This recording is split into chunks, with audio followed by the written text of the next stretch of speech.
received official confirmation from the Vatican this morning. In fact, here's the confirmation in my hand that Pope Francis will be attending the World Meeting of Families in Philadelphia in September of next year.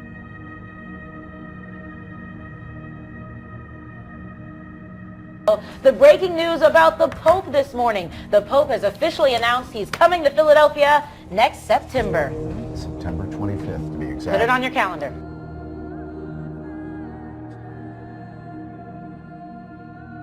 Pope Francis is coming to Philadelphia. Now, the Pontiff visit is part of the World Meeting of Families set for next September.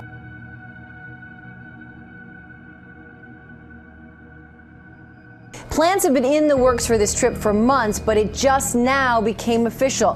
This will be the Pope's first visit to the United States, and again, he's coming to Philadelphia. Pope Francis made the announcement in Rome during his opening remarks at a meeting sponsored by the Congregation for the Doctrine of the Faith.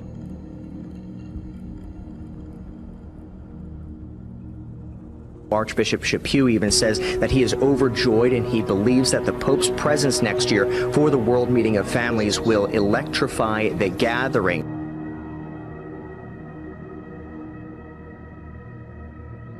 Breaking news from Pope Francis this morning announcing he will visit the United States. The historic trip will include a stop in Philadelphia. And I beheld another beast coming up out of the earth, and he had two horns like a lamb, and he spake as a dragon.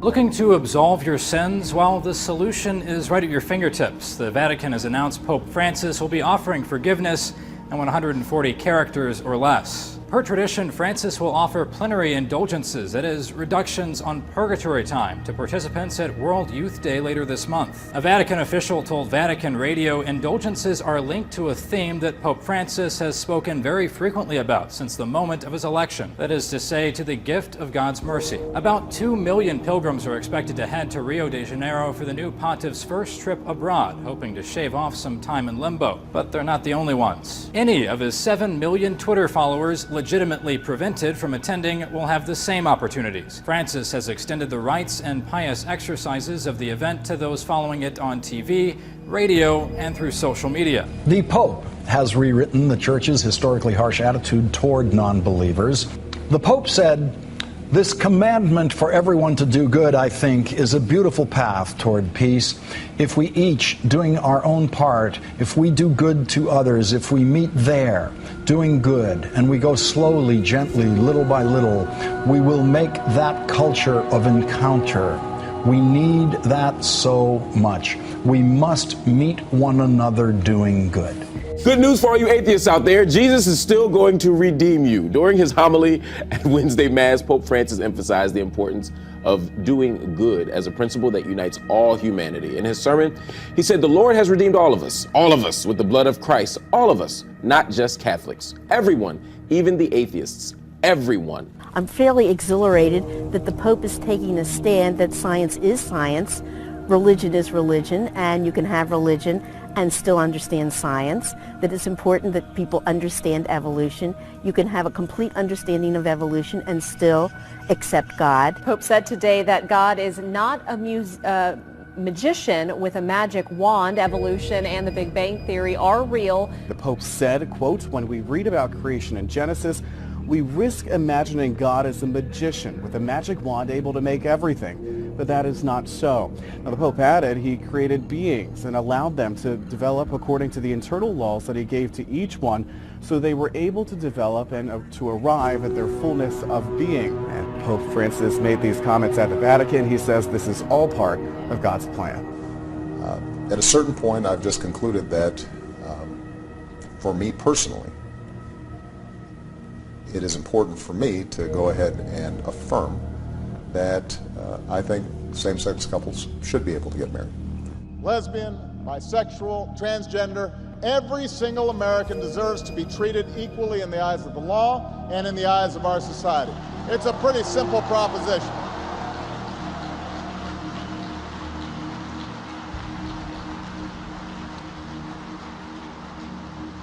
I vowed to keep up the fight against the so-called Defense of Marriage Act.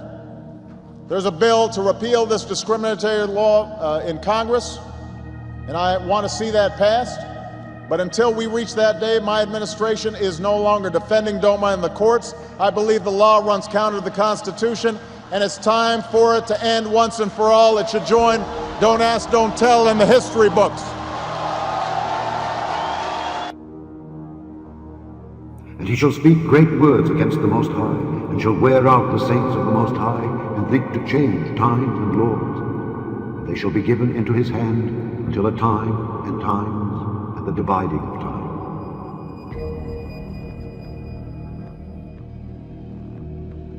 The Supreme Court has handed down a decision on gay marriage, on the Defense of Marriage Act. I want to go right to ABC's Terry Moran at the court. Terry? All right, Georgia, I'm waiting for the actual opinion itself, but our excellent colleagues inside have told us that that Defense of Marriage Act, which for federal law defined marriage as the union of one man, one woman only, denied all federal benefits to gay couples, that has been ruled unconstitutional. In San Francisco, the party went on all night long. There was dancing in the streets to mark a momentous victory. California's long-fought battle for gay marriage now over. In New York, there were cheers at the historic Stonewall Inn, a sweeping win for gay rights from the nation's highest court, and now orders from the highest offices. President Obama directing his cabinet to ensure federal benefits are extended to married gay couples. California's governor ordering all counties in the Golden State to allow same-sex weddings. President Obama called the Defense of Marriage plaintiff Edith Windsor from Air Force One on his way to Africa. He also said, quote, "This was discrimination enshrined in law. It treated loving, committed gay and lesbian couples as a separate and lesser class of people. The Supreme Court has righted that wrong, and our country is better off for it." In an unprecedented show of openness to the real lives of many Catholics today, a Vatican document released Monday said gays should be accepted, and there are positive aspects to a couple living together without being married. Homosexuals have gifts and qualities to offer the Christian community. Are we capable of welcoming these people, guaranteeing to them a fraternal space in our communities? We must respect the dignity of every person. And the fact to be homosexual doesn't mean that this dignity must be not recognized and promoted. For heterosexuals, the bishop said civil weddings and cohabitation should be accepted with the aim of helping the couple commit eventually to a church wedding. Bishops clearly took into account the views of Pope Francis, who has urged a new tone of welcome for the church. The question is this an example of Pope Francis trying to take the church in new directions, open it up, without changing or assaulting doctrine? Yeah, that's a good way to put it, Charlie. I'd say you're on to something. Pope Francis has the challenge that any successor of St. Peter, any pope would have, namely how to be true to the timeless, unchanging teaching of the church, but yet trying to find creative, fresh, invigorating ways to present it. Pope Francis has captured the imagination of the world in trying to do that, and this would be a good example. Yeah, I think you're onto something. I don't think, I note a remarkable unanimity and enthusiastic backing of the Holy Father's attempt to present the teaching of the church in a fresh, exciting, enchanting new way. There's unanimity there, Charlie. Cardinal, this report, which was written by a committee handpicked by Pope Francis, I've read through it. It's 11 pages, and I want to go specifically to the parts that have become so controversial. There is a section that says, welcoming homosexual persons, and it says this: homosexuals have gifts and qualities to offer the Christian community. On the eve of the next Supreme Court term, the annual Red Mass held in Washington today. The Catholic service is held to bless those responsible for the administration of justice. It dates back to the Middle Ages. It's called the Red Mass because of the color of the garment once worn by judges. Supreme Court members have been attending the Red Mass here in Washington for decades. When this week began, same-sex marriage was legal in 19 states. Now, because of the Supreme Court's decision not to review the ruling of several appeals courts, same-sex marriage may soon be legal in 35 states. There is news from the Vatican tonight, widely described today as something of an earthquake for the Catholic Church. It involves a global gathering of bishops, including the Pope, held behind closed doors. and what could be a dramatic shift in the church's thinking on the acceptance of gays, and separately, how to minister to divorced and remarried Catholics. The Francis Effect and his vision of a more inclusive church embraced today by the Catholic bishops. In a statement one observer describes as the church thinking out loud, the bishops take a new merciful tone to disaffected Catholics, writing homosexuals have gifts and qualities to offer to the Christian communities. Last year, famously saying about a gay person, Chi sono io per giudicarla? Who am I to judge? Miss Rivers, how are you? You made a ton of news officiating the wedding in New York yesterday. Is this like a new cottage career move for you? I'm so excited. Good. And I should do very well because I don't charge. And do you think that the country will see the United States will see the first gay president or the first woman president? We already have it with Obama, so let's just calm down. Got it. No, Michelle is a I'm sorry, she's a what? A transgender. We all know. Oh my gosh. Oh gosh. It's okay. Secretary Panetta, thank you for your introduction and for your extraordinary leadership. To members of Congress, Vice President Biden, members of the Joint Chiefs, service secretaries, distinguished guests, and men and women of the finest military in the world. And most of all, Admiral Mullen, Deborah, Michael and I also want to acknowledge your son Jack, who's deployed today. All of you have performed extraordinary service to our country. Hi, Tara. Oh, hi, Joan. What's up? Well, you didn't respond to me, or Anne Hathaway, or Sarah Jessica Parker for the ALS Ice Bucket Challenge. So I thought I'd come here and do it myself. Okay, fine, whatever. Do it. Just do it. Just do it.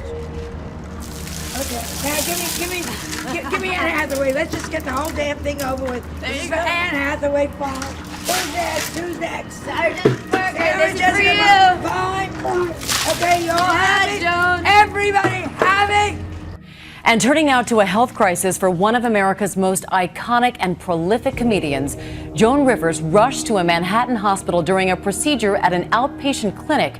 She is now listed in critical condition. There is breaking news now on Fox News Channel. I'm Shepard Smith at the Fox News deck in New York. The comedic legend Joan Rivers has died. A statement from her daughter was released just a short time ago, in fact, over the last minute. And it reads from her daughter, "It is with great sadness that I announce the death of my mother, Joan Rivers. She passed peacefully at 1:17 p.m., that's Eastern Time, surrounded by family and close friends."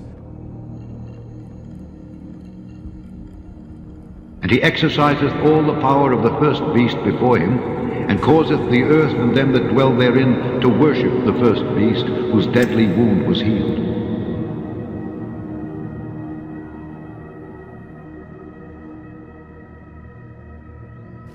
From Scripture, we learn of the miracle of restoration.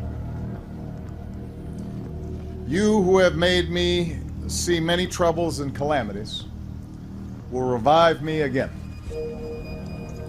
From the depths of the earth, you will bring me up again. You will increase my greatness and comfort me again. So looking at the meeting today, looking at the rapport between the president and the Pope, they seem to be getting along very well. Is this the beginning of a long friendship? Well, I hope so, and I would expect that both of them hope so as well. They were all smiles afterwards, and the Pope said, I really feel that you should feel at home here. So I would think it's the start of a good relationship.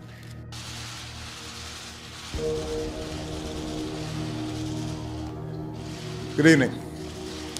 Today I authorized 2 operations in Iraq. Targeted airstrikes to protect our American personnel, and a humanitarian effort to help save thousands of Iraqi civilians who are trapped on a mountain without food and water and facing almost certain death. The Vatican, in a rare move, says that it will support the use of airstrikes against ISIS militants, and that breaks a long-standing position of disapproving war. They released this statement: military action might be necessary, and, quote, Intervention now, before it is too late. My day started with the great honor of meeting His Holiness Pope Francis. And like people around the world, I've been incredibly moved by his compassion, his message of inclusion. I was grateful to have the opportunity to speak with him about the responsibilities that we all share to care for the least of these, the poor, the excluded. I invited and urged him to come visit the United States, telling him that people would be overjoyed to see him.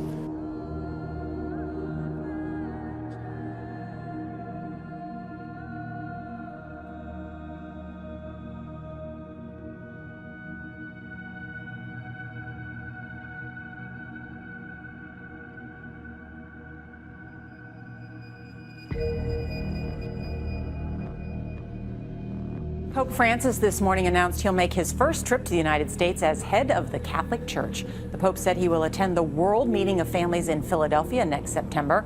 More than 1 million people are expected to attend. The trip could also include a stop in New York City, but plans have not yet been finalized.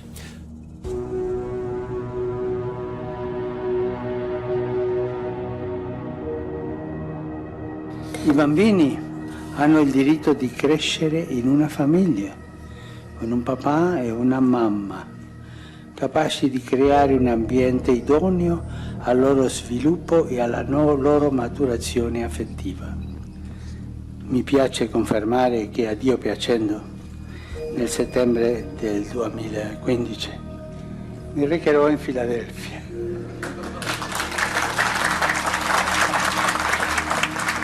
Per l'8º incontro mondiale delle famiglie.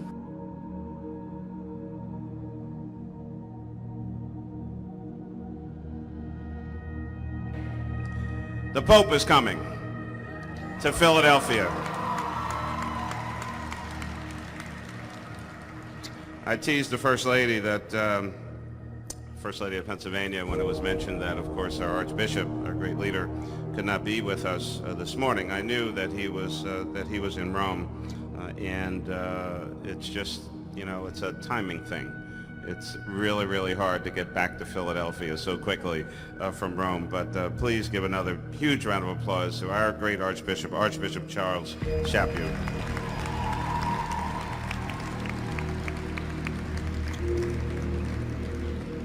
We begin this morning with breaking news out of the Vatican. Pope Francis has officially announced his attendance at the World Meeting of Families in Philadelphia in 2015.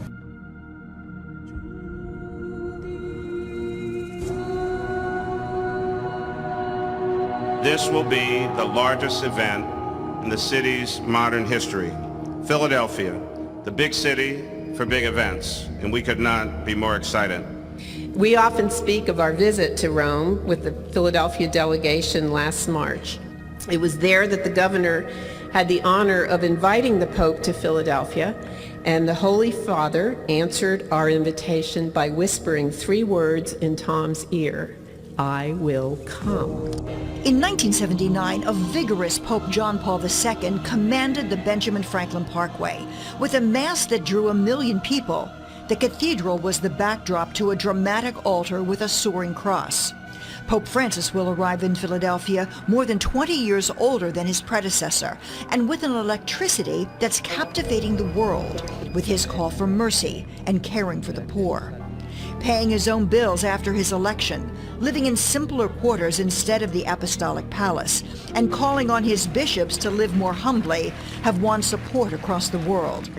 As the first pope from Latin America elected in March 2013, Francis's appeal to the Hispanic Catholic community is significant. It's the fastest growing community in the church, even dominating the American Catholic Church. The World Meeting of Families, Philadelphia 2015, will take place from September 22nd until September 27th of 2015. Pope Francis is expected to be here toward the end of the week. The first portion of the week is a Congress at the Pennsylvania Convention Center, and then at the end of the week there are 2 really wonderful big events in Philadelphia, both of which will take place on the Ben Franklin Parkway. One will take place on Saturday, September 26th, and that is the Festival of Families. It will take place right in front of the Philadelphia Art Museum on the Parkway. And that is it's not a mass, it's not a prayer service, but it's a prayerful cultural celebration, song, dance, world-class entertainment. And then overnight, the stage becomes an altar, and the Ben Franklin Parkway will be the setting for Pope Francis Mass. And that will take place on Sunday, September 27th. And that is how the World Meeting of Families will close with Pope Francis.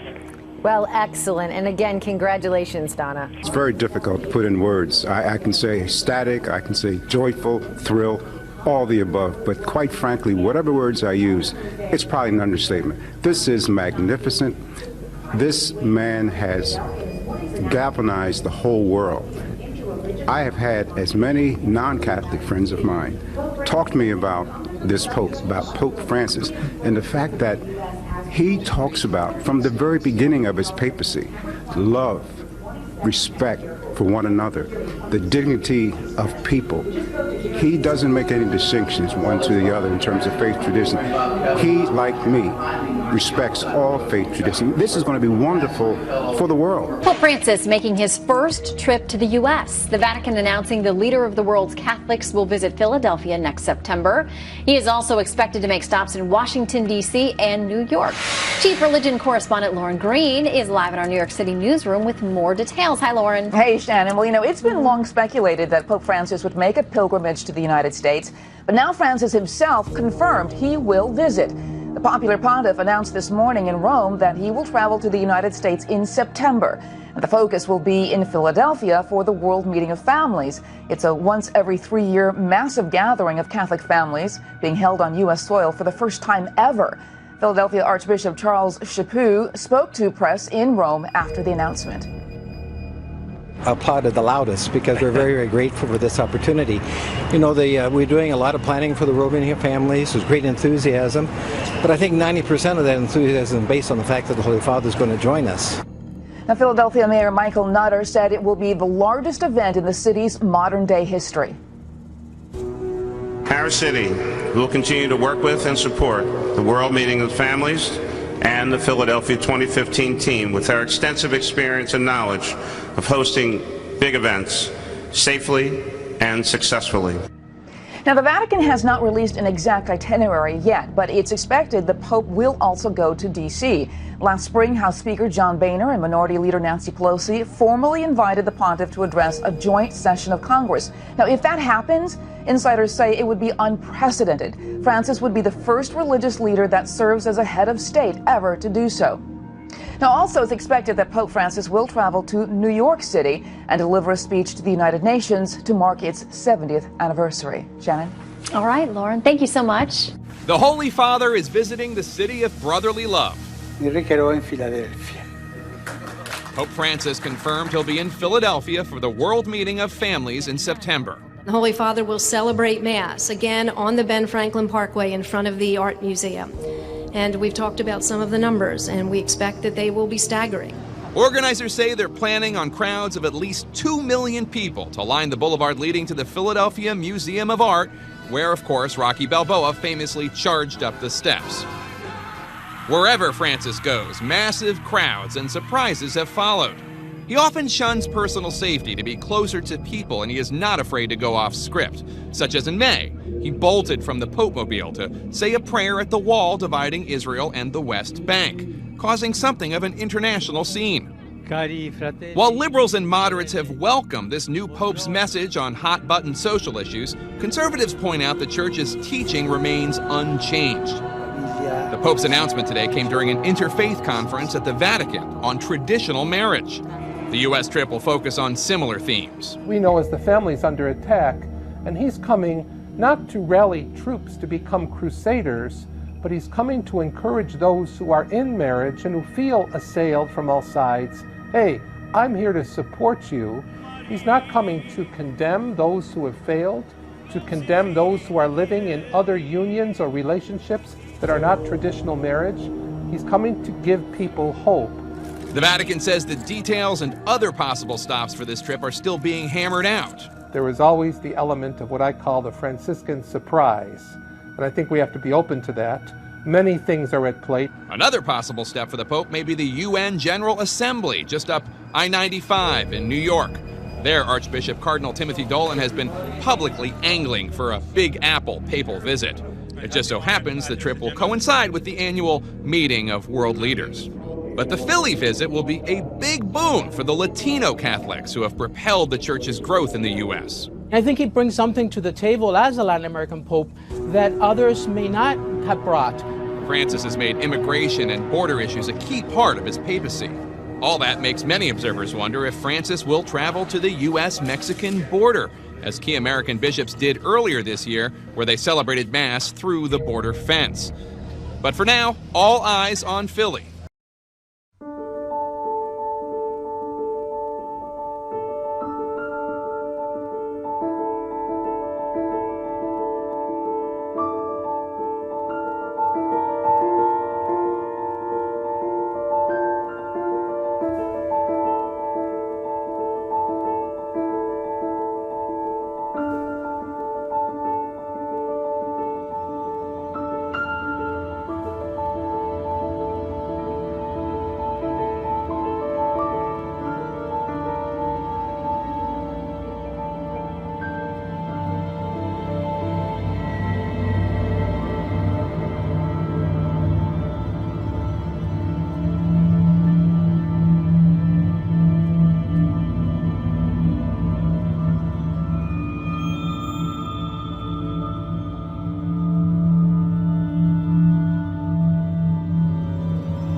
What is a chaplain supposed to do except to share from his own heart in a way that is encouraging to others of whether they have faith or no faith? Congressman Doug Collins there from Georgia, very fired up. He's a military chaplain himself. That was on the House floor earlier this week. Religious groups are outraged that an Army chaplain in Georgia was reportedly punished for sharing his faith during a suicide prevention class. Fox News and commentary host Todd Starnes has been following the story and joins us live. All right, Todd, my understanding was that he was sort of sharing his own personal story about overcoming depression and working through that, and there were some religious components to that. Well, that's right. You're absolutely correct. The chaplain Joe Lawhorn, he's based out of Fort Benning in Georgia, and he was leading this mandatory suicide prevention training workshop. And during the course of the workshop, he shared a number of non-religious materials, resources that the Rangers might be able to use should they be suffering from depression. And then he talked about his own personal experiences, his own bouts with depression. Chaplain Lawhorn is also a former Ranger, so he really knows where these guys are coming from, and he wanted to connect with them on a very personal level. And as a result of sharing his personal experiences and how his relationship with God carried him through those bouts of depression, someone complained to a military atheist organization. And as a result of that complaint, the chaplain was summoned back to the military base on Thanksgiving Day, Shannon, where he was given this letter of concern, this reprimand for basically proselytizing. That seems to be what the Army is accusing this chaplain of doing. Well, and I know that you mentioned some of the materials did have some biblical references or maybe verses or guidance on them. Some of the other materials he handed out were just straightforward, didn't have that. Do you imagine that he's going to be put in a place where he's not going to be able to, as a military chaplain, in certain settings, be able to talk about God, the Bible, his own personal experiences? I mean, what will be the end result here, and how much trouble is a letter of concern to his record? Well, in the long run, this is not going to be a major blemish on the chaplain's record. However, I think it sends a very troubling message to other chaplains throughout the military. Look, we've already heard the instances of chaplains who've been told they cannot pray in the name of Jesus. I've written about 2 chaplains in San Diego who were kicked out of a chaplaincy program because they refused to stop using the Bible as a reference in counseling. But it's really interesting when you sit back and look at what the military is trying to tell this chaplain at Fort Benning. They're basically saying, look, you may have a soldier who is about to commit suicide. You can do whatever you can to walk this guy back from the ledge, but you can't use the Bible. You can't use anything dealing with religion. Now, we understand, Shannon, that the chaplain has retained legal counsel, Liberty Institute. They have a long history of handling these religious liberty cases, and they're involved now. And you played that video just a few moments ago of Congressman Collins. He has personally written a letter to Fort Benning demanding to know what's going on with this chaplain. Well, we know that you'll keep us updated on this story. You follow many other similar stories, and folks can find you online at foxnews.com. And you're prolific on Facebook as well. You got a lot of fans out there. So, Todd, thanks for taking out time today. Thanks, please Shannon. keep us updated. Will do. Thanks, Shannon. All right.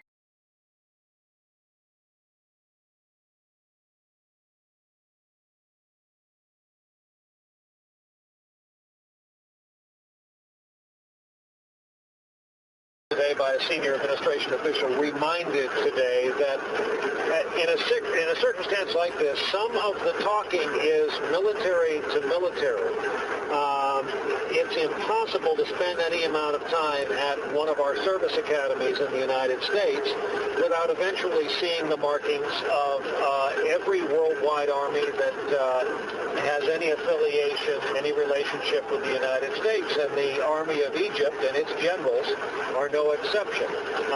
Ties among general officers are pretty deep, and it's been reported, no secret here, that among the talks going on between the United States and Egypt is the attempt to keep back-channel conversations going at the Department of Defense, our Pentagon level, and between very, very senior-ranking general officers who've had associations together for years. One of the things that Americans have learned, Brian, over the past week is just how much aid Egypt gets from the United States, second only to Israel. They have the 10th largest army in the world because, in part, we fund it so well, and they have their tanks are American tanks, their fighter jets are American fighter jets. We've all learned about that. It's been a crash course. We know the military ties are close, but why is U.S. pressure so crucial? Is the U.S. position on this so important to what happens in Egypt just because of that money, or is the influence to be understood as something greater than that? Money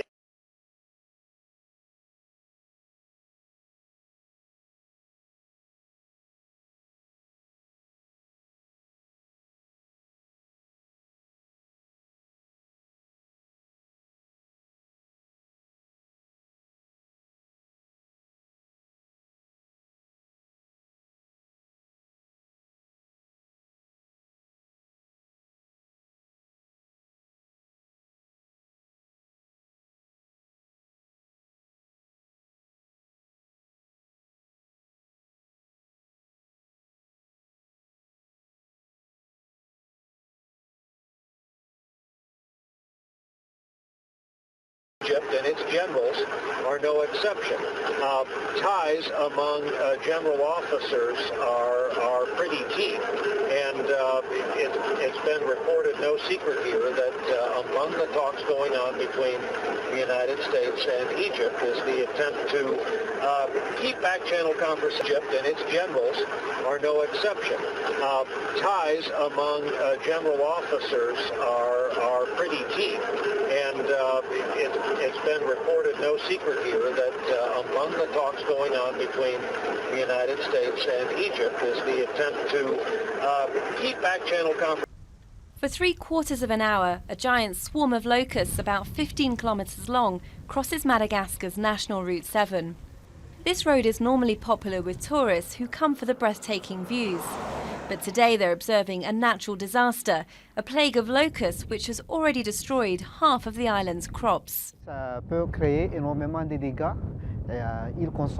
They can create a lot of damage. They eat the pastures and then also the rice and the corn, which is about to be harvested. According to experts, there are currently 100 swarms across Madagascar, made up of about 500 billion locusts. And they get through around 100,000 tons of vegetation every single day. There's already not much rice. Not many people have more than 10 hectares of crops. So after the locusts, there's nothing left for our women and children to eat. The cattle have nothing left to eat either. So we're left with nothing once the locusts have been here.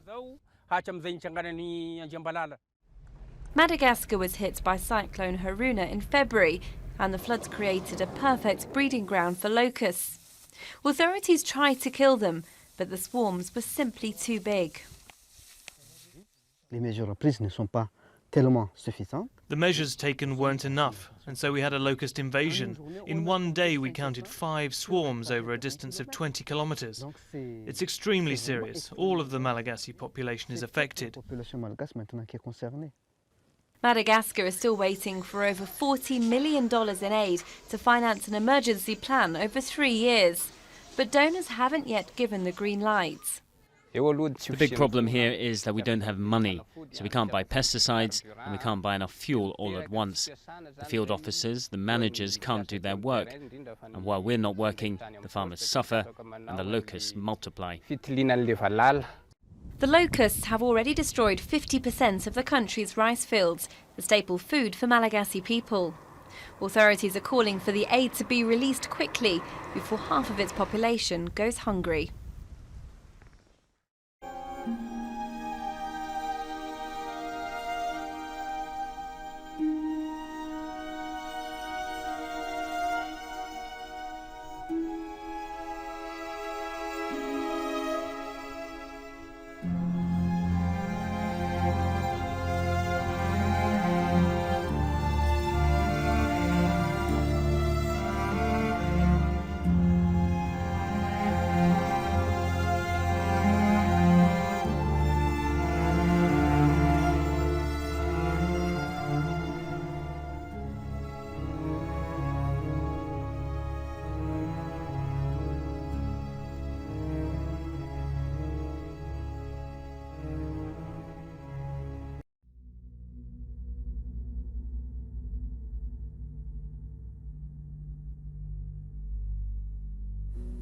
That we here highly resolve these dead shall not have died in vain, that the nation shall have a new birth of freedom, and that government of the people, by the people, for the people, shall not perish from the earth.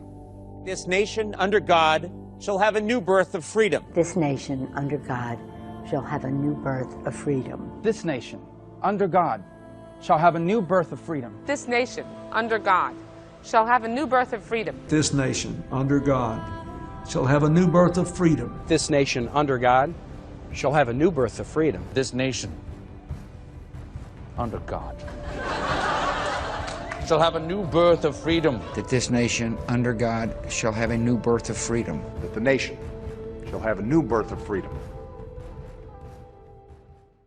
That tells you that this war on Christmas is really the tip of the spear when it comes to a greater battle that's brewing. And that battle that's brewing is those who would want to take God out of our society, out of our culture, which will lead to ruin, as history has proven.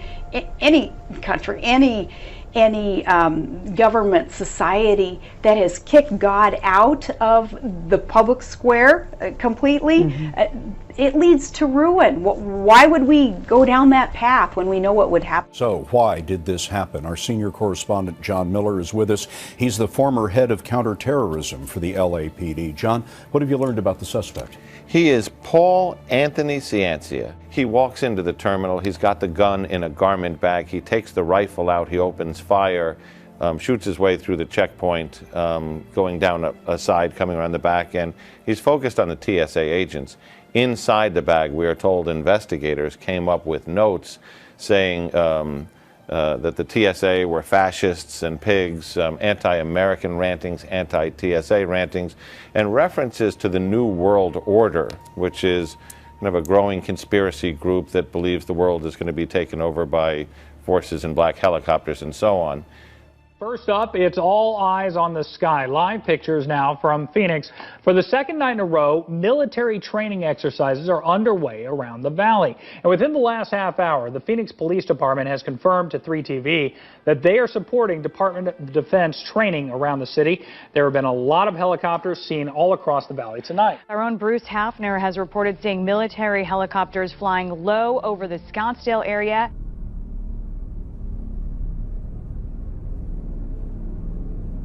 Dan Bongino, running for Congress in Maryland. And not because you want to, but because of the things that you've seen and the things that you know. Tell me what you think is happening with the government is being used as a weapon to destroy people right now. Yeah, we're at a very dangerous point, Glenn, and thank you for having me. It's always an honor. It's been a while, so it's great to see you, and congrats on everything with the Blaze. It's just taken off. Please, thank you. Yeah, we're in a lot of trouble. The president sees government, and I think it's because of his lack of experience and maybe community organizing in the past as like this shiny new toy, which for all the disagreements I had with Clinton, Carter, and Bush, there were always limits. There was that line you just didn't cross. We cross it seemingly every day, Glenn. Every day. We're lost in the scandals. The Jamie Dimon shakedown at Chase, the HHS scandal, Kathleen Sebelius shaking down the healthcare industry for money, the IRS. It's to the point, Glenn, where these scandals in and of themselves would be huge, backbreaking scandals, are just lost in the scandal fog in this administration. It's worse than people know. I'm not trying to scare you either. Tell me about the NSA. But with knowing you are Secret Service. Yeah. So knowing what you know, tell me what we should be concerned about. You give the government information, it will be abused. It is not a matter of if it'll be abused. Keep in mind, it's only a matter of when. But the bottom line is, having worked inside the government, it will be abused. It is only a matter of time. So what should we be doing? Because we ring the bell, we talk about it, we look at it, but it's not going. It's just doesn't seem like it's going anywhere, Dan. No, it's not. And the reason is, as I said, that with the Obama administration, that they're experts in losing you in the fog of scandal. This NSA thing is a back-breaking story. It really is. It gets at the very roots, I'm looking at your roots there in the grass, the roots of what liberty means. That flag means something. It's undermining the very principles by which made this country great. I know you're a believer. I'm a Christian. Jesus Christ, as far as I know, was the only perfect human being to ever plant his feet on this earth. We are all doing something wrong. Remember, when the key's held by someone else, liberty means absolutely nothing. That personal and private self are being evaporated. 200 military leaders out of their posts since President Obama took office. Why are we seeing this purge of some of our greatest leaders, and what effect will this have on our national security? A lot of these guys disagree professionally with the White House, and as a result, they're getting fired. Georgia restaurant owner who proudly makes it his mission to honor those who have served our country, now facing a fight over a U.S. flag that he flies at his establishment. Darren Miller says he was cited by the city for showing his appreciation to the troops. The city now, where it was a violation of in the right-of-way, now they're backpedaling a little bit, saying now it's a permit issue. And I just don't think I should have to pay money to fly the American flag or support our men and women in uniform. Yeah. And I refuse to. Absolutely right. Dean, what do you think this says about our country that you weren't able to fly your flags? Well, I think, you know, it's a shame. Should high school students say the Pledge of Allegiance before class? Well, according to the school district, no.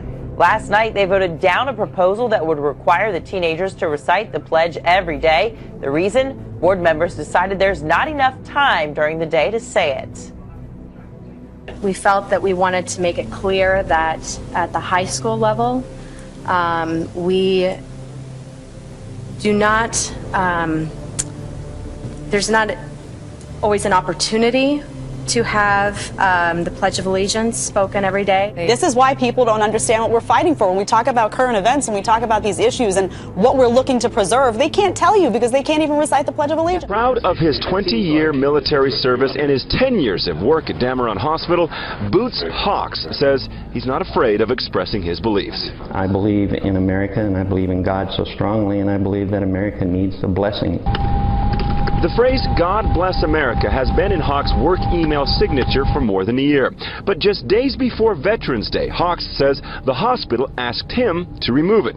He says he did remove it before he sent another email. Yet the next day, he was called into the office. I was going to be put on administrative leave immediately, and this was last Friday, right before the Veterans Day weekend. In the end, Hawks just wants to be able to put "God bless America" back on his email signature. Meanwhile, an American soldier fighting for faith after an army briefing slaps a hate group label on a well-established traditional Christian ministry. That's right. The presentation linked the American Family Association to hate groups such as the Ku Klux Klan, neo-Nazis, Black Panthers, and the Nation of Islam. The soldier was so enraged, the fearful punishment for his own Christian values, he reached out to our own Todd Starnes. Yeah, this happened out at Camp Shelby in Mississippi, and the soldier was part of 50 active duty and reservist troops that had to attend this mandatory session. And in this session, they certainly did label the American Family Association, which is a well-respected Christian ministry, as an example of a hate group. And this soldier snapped a photograph that he sent me showing the slideshow presentation, and also another briefing, and I believe this was in the Air Force, labeled evangelical Christianity and Catholicism as examples of religious extremism. So there's something going on here. The Pentagon, we tried to talk to them. They told us we needed to talk to the Army. And at that point, the Army, well, it's been almost 24 hours and we still haven't heard back from them. A U.S. soldier in our Army spoke out. He said this: "I had to show Americans what our soldiers are now being taught. I couldn't just let this one pass. I was completely taken back by this blatant attack, not only on the AFA, but Christians in our beliefs." Your thoughts on that? Elizabeth, for the past 5 years under the Obama administration, we have seen a significant increase in anti-Christian rhetoric and activity in the military. It all started with a traffic stop for speeding, but it quickly escalated into a very dangerous situation. In the end, a 14-year-old was charged with attacking a state trooper. His mother is facing felonies, and now there are questions about why one officer fired at a minivan full of children. You're doing 71 back there on a 55, okay? Oriana Farrell and a state police officer are arguing over a ticket just south of Taos. I'll be right back. Go ahead and turn the vehicle off for me. But as the cop walks off, Farrell does the opposite, pulling away instead. So he pulls her over again. The officer isn't too happy. Get out of the vehicle. Get out of the vehicle right now. You can see the officer try to pull Farrell out while the 5 kids inside scream. Finally, Farrell agrees to get out and talk, but the conversation doesn't last long. Turn around and face your vehicle. Man, listen to me. Farrell and the cops struggle as she tries to get back into the van. While that happens, the 14-year-old gets out again. And this time, he rushes the officer, trying to defend his mom. After a short tussle, the boy runs back into the minivan. The officer tries to get him out while backup arrives. Open the door! Open the door! Farrell starts to drive off while another officer fires at the minivan full of kids as young as 6. What would you think if police pulled you over and asked for a DNA test? One woman says it happened to her and she called NBC5 to investigate the suspicious stop. NBC5's Scott Gordon has been looking into the roadblock in Fort Worth. Kim Cope was on her lunch break Friday driving north on Beach when she came across 2 police cars with lights flashing. Yeah, they were about right in here. She says the uniformed officers directed her into this parking lot. I gestured to the guy in front that I just wanted to go straight, but he wouldn't let me and forced me into a parking spot. Once parked, she says she couldn't believe what she was asked next. They were asking for cheek swabs. They would pay you $10 cash for that. They would also, if you let them take your blood, they would pay you $50 for that. Or at the very least, she says, they wanted to test her breath for alcohol for free. It just doesn't seem right that you would be forced off of the road when you're not doing anything wrong. Federal agency confirms they're doing this in 30 cities across the country. You can't just be pulled over randomly or for no reason. But civil rights attorney Frank Colosi questions whether such stops are constitutional. I don't know, it just doesn't seem right. It just doesn't seem right that they should be able to do any of it. I mean, if it's voluntary, it's voluntary. And again, none of it felt voluntary at all. We should make it clear the people actually doing the survey were government contractors. The Federal Traffic Safety Administration did not respond to our specific questions. After people get off a plane, the new airport exits are getting some strange looks. Some think they look like a science fiction intergalactic time machine. I was expecting to get transported somewhere like on Star Trek. I thought, yeah, we finally got there. Others were wondering if it was an X-ray chamber or might fill up with dollar bills like on a game show. Yeah, it was odd. I'm like, where'd they come up with this? I'm not sure what it is. Doors will open and close automatically. The voice giving instructions is futuristic, but the new exit portals are just part of the Syracuse Airport's $60 million renovation. To keep the passenger area secure, passengers leaving enter the portal, wait for one door to close, and then the other one opens. The portal is one way. If anyone tries to get back into the secure area, the door automatically locks. Syracuse may be the first airport in New York State to have the new exit portals, but the airport commissioner says they will likely be showing up at airports around the country very soon. Employees at this KFC in West Lafayette, Indiana, no longer need a password to sign into their cash registers. They come in and they put their finger on a fingerprint mechanism, and it just automatically clocks them in. Biometrics, once considered a far-fetched technology, is becoming an everyday reality. From signing onto your phone, accessing your bank account, to entering a secured room, your unique features are the key to unlocking anything worth safeguarding.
If anyone has an ear, let him hear.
حسان يطير.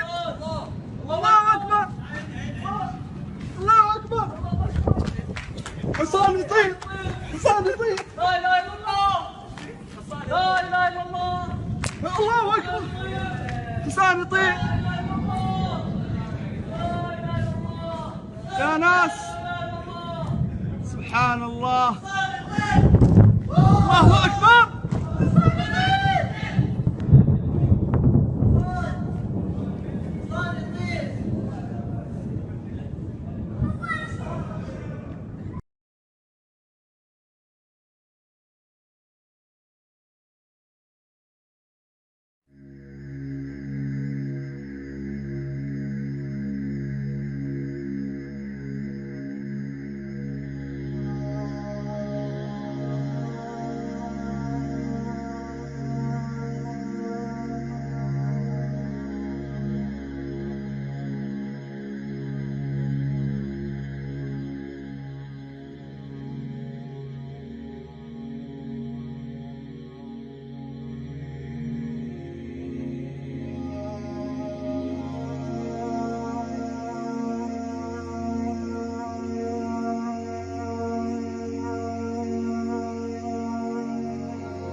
Taking video.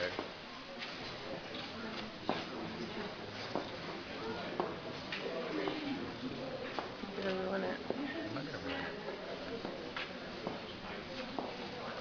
I'm looking at the video.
don't know about you, Mark, but I am afraid of clowns. They're really, really creepy, I think. And if you have a fear of clowns, you're going to want to steer clear of one town in California. That's because strange clowns are being reported roaming the streets in the middle of the night out there. Take a look if you dare.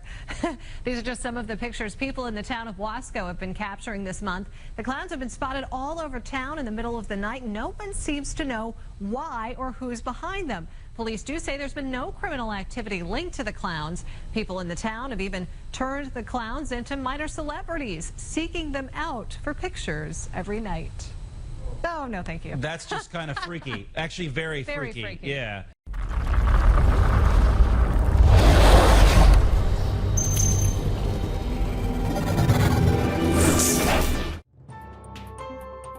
A waterway in eastern China has mysteriously turned a blood red color. Residents in Zhejiang province said the river looked normal at 5 a.m. Beijing time on Thursday morning. Within an hour, the entire river turned crimson. Residents also said a strange smell wafted through the air. The really weird thing is that we have been able to catch fish because the water is normally so clear, one local villager commented on China's microblogging site Weibo. Inspectors from the Wenzhou Environmental Protection Bureau said they have not found the cause of the incident, although water samples seem to indicate the suspicious color was a result of illegal dumping in the river. We suspect that somebody dumped artificial coloring in the water because he thought the typhoon yesterday would cause heavy rain, and nobody would notice the color, Jinfeng Xiao, chief of the bureau told China News. It turned out there wasn't heavy rainfall yesterday, so the evidence is left behind, Xiao said. Xiao said there is a paper manufacturer, a food coloring company and clothing maker along the river. The bureau is still investigating the incident.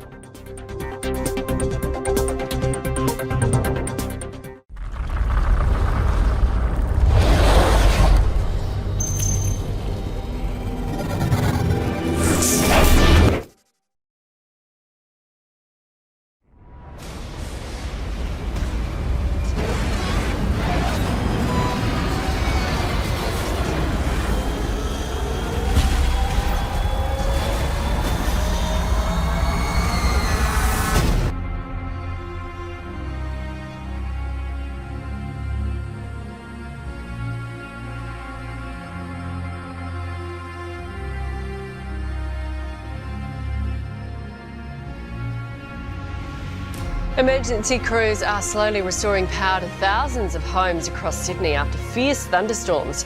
3 people were struck by lightning from a total of 3,000 recorded lightning strikes across the greater Sydney region. There's also heavy rain and wind gusts of up to 80 kilometres an hour, bringing down trees. Heard a really loud crack, a lot of wind, lightning, and looked out the window. My 6-year-old's screaming and yeah, the trees landed on the cubby house. The lightning sparked several bushfires.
Sebelah.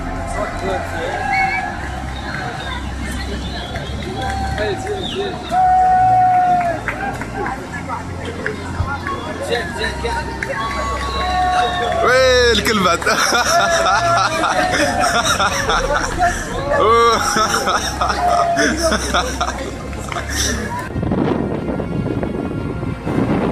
Intense airstrikes batter the city of Raqqa, under the control of Islamic State militants. Activists say Syrian government forces launched a series of strikes on the city, killing at least 7 civilians, 5 of which are said to be from the same family. This video, obtained by Reuters, purports to show the aftermath, as stunned residents survey the destruction, the second deadly assault by the Syrian army here this week. 2 days earlier, a Syrian monitoring group says at least 63 people were killed when Syrian warplanes struck Raqqa. The Air Force has increased its strikes across Syria since the U.S.-led coalition began attacking Islamic State targets in the war-torn country.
A British diplomat. He's now said to be a member of the security team, the civilian security team for the British delegation, killed in Kabul when a car laden with explosives detonated when a convoy of vehicles was going by. 5 killed, this person included. 5 killed, 33 wounded, including a number of children.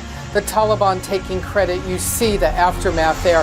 Very grim business. Taliban really sort of moving in again in so many areas in Afghanistan, if indeed they ever left. A number of attacks in Kabul, in that region in recent days, and in other places across the country, raising the question, as the U.S. and coalition presence winds down in Afghanistan, will the Taliban again be on the rise? The U.S. presence expected to, within weeks now, to go down to about 10,000 troops or so through most of next year.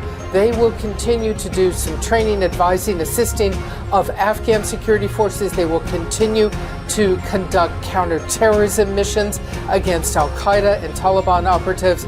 But right now, you know, if anybody ever thought the Taliban really left town, they certainly appear not to have done that. Bob Moore Chopper 4 was over the chase within minutes, police trying to pull over a driver. Tonight we know her name is Maria Moore. The pursuit wound through several city streets. Somewhere on Pennsylvania, the vehicle pulled to a stop and the female driver exited and ran from the vehicle. From there, a man got behind the wheel and kept going, with police and Chopper 4 hot on his tail until he literally ran out of road. Pursuing here into Mustang, where the vehicle crashed through a fence, coming just short of a military facility, Armed Forces Reserve facility here on 400 block of Cedar Springs. But the drama didn't end there. The driver was not giving up. The male driver then fled from the vehicle on foot and was tackled by 2 military members from this facility and then by officers. Video from Bob Moore Chopper 4 shows what looks like an officer running towards the suspect from the bottom right of your screen. He goes in between 2 trucks, jumps on the suspect, and begins punching him. I can't comment on any of that. I'm not sure what happened there, so Any use of force that might have occurred will be investigated. Tonight, police say that wanted man is Wayne Calbaugh, a wanted felon who's now accused of running from police and having a gun. Now, today's weather was certainly a change from the 70s that we saw earlier this week. And in the mountains out to the west, it's still coming down pretty hard. We sent Maryland Bureau Chief Brad Bell north and west today, and he's joining us now live from Hancock on Storm Watch tonight. Hey, Brad, actually, it looks beautiful out there. Thank you, Leon. I think it does look absolutely spectacular out here. You're right. We went looking for snow today, and this is where we found it.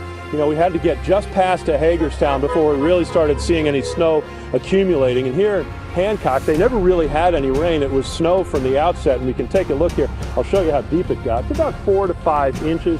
I've seen cars with more on top than that, and you can see this is it's the heavy packing snow stuck to everything, stuck to the trees, and that's what makes it really so pretty.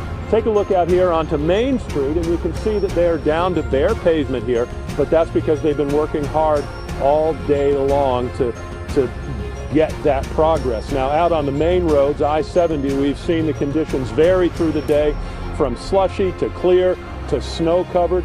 There were some slowdowns. There was at one point a shutdown of I-70.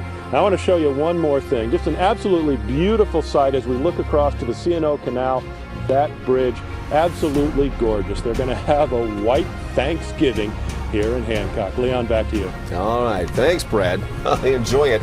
Beautiful indeed, a little winter wonderland. Well, one of our producers shot this video this morning in Alexandria, not far from the Mark Center, just as the snow started to fall, but not much was sticking inside the Beltway today. Jay Korf picks up our team coverage now, live in Linden, Virginia, where it is a completely different story tonight. Jay? Well, it is certainly gorgeous out here and beautiful, as you can see around me, with all of these trees and branches covered in white, but it has been dicey and extremely dangerous. Let me paint the picture for you. This road was an absolute disaster earlier in the day. It's actually a fairly well-traveled road between Warren County and the Fauquier County line here in Linden, but it's the top of the mountain. So there's a lot more ice, there's a lot more snow. These are folks, for some reason, are stopping right off on the side of the road. Anyway, I'm going to show you the problem. Earlier in the day, I'd say maybe a few hours ago, cars were crashing left and right. This is a Mercedes that flipped over, went off the roadway, flipped over.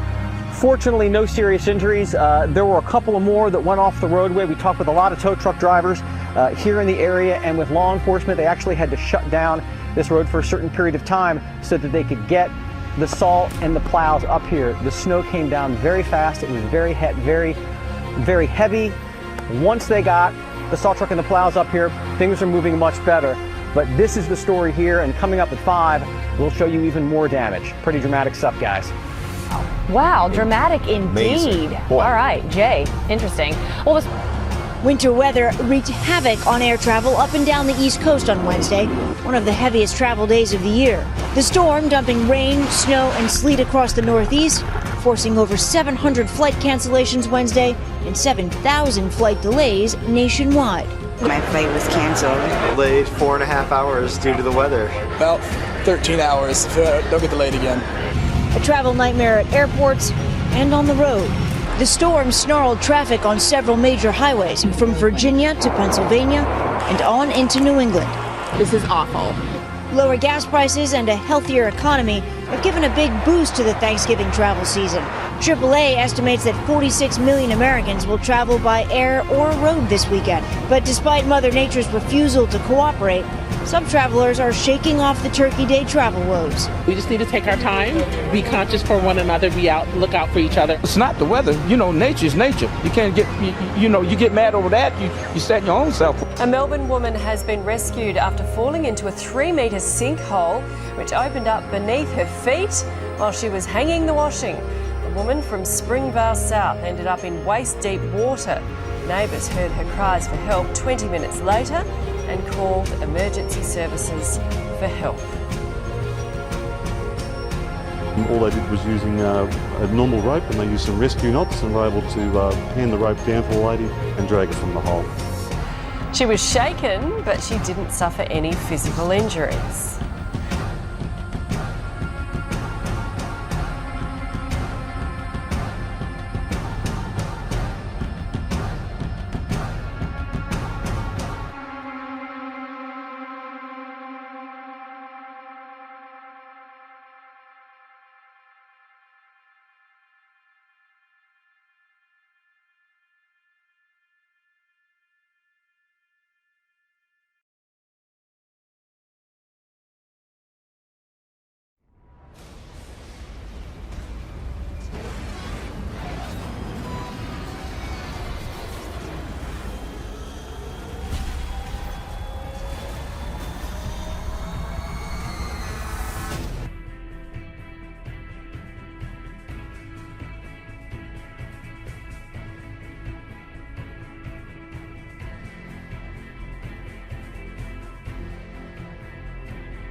Hey, we've got a big problem in the West Pacific, and its name is Super Typhoon Hagupit, and it's headed pretty much directly toward the Philippines. Now, in the Philippines, they're used to typhoons. I mean, you guys get typhoons all the time. But last year, November of 2013, he got hit by a really, really bad one. Super Typhoon Haiyan just demolished Tacloban, over 6,000 people killed. Now, this storm is not going to be quite as strong as Haiyan, but the problem is it has the potential to impact some of the same areas that were impacted just over a year ago. There's still a little bit of uncertainty as to exactly where the center of the storm is going to pass, and that's what this cone of uncertainty is showing us. So the eye of the storm could end up going just north of the Philippines, but it also has the chance of going directly through and just barreling through the country. You see Tacloban right there. By this weekend, you guys be aware, because this is definitely the type of situation that can get ugly very quickly. Sydney is bracing for more wild storms after another night of loud thunder, lightning strikes and heavy rain. The deluge triggered flash flooding across the city. Power lines were brought down, causing blackouts, and a Revesby home was struck by a bolt. The Bureau is forecasting more of the same for this evening and into the weekend, possibly with perhaps even slightly worse weather this evening. The lightning did make for a spectacular show, lighting up the night sky and social media. Good evening. Storms return to the southeast this afternoon ahead of wild weather forecast for the next week. It's a nervous time for victims of last week's storms, and they're being warned to prepare now before the worst hits.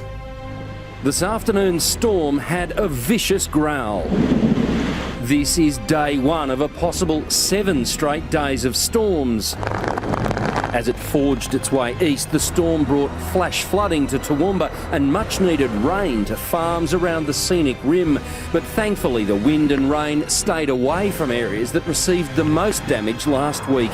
The last of nearly 2,000 homes with damaged roofs received tarpaulins today. For what it's worth, we copped a fair bit of damage in our own home, so we know what people are going through. The big concern now is the legacy of the last storm becoming the weapons of the next. It's not about removing mattresses or boxes or things like that. If they are sharp objects, though, it could be corrugated iron, we want them secured. Free dumping of green waste this weekend means there could be long queues to add to mountains like this at Brisbane's waste transfer stations. With a week's worth of storms forecast, the battle to keep Brisbane free of debris will be difficult but vital. The last thing we want are things that can, through another storm, become life-threatening for people. The rain is finally starting to bring some relief to isolated parts of the state's west. Runoff caused minor flooding in Mount Isa, but near Baduri it's still so parched there's nothing to even hold the earth together. This mountainous dust storm late yesterday, a reminder of just how much of Queensland is still gripped by drought. Jeff Bruce, 7 News. Good evening. Thunderstorms are rolling across Sydney tonight, delivering lightning bolts and dumping heavy rain, hail and blacking out thousands of homes. Paul Caddick is at Parramatta Park tonight. And Paul, where is the storm front right now?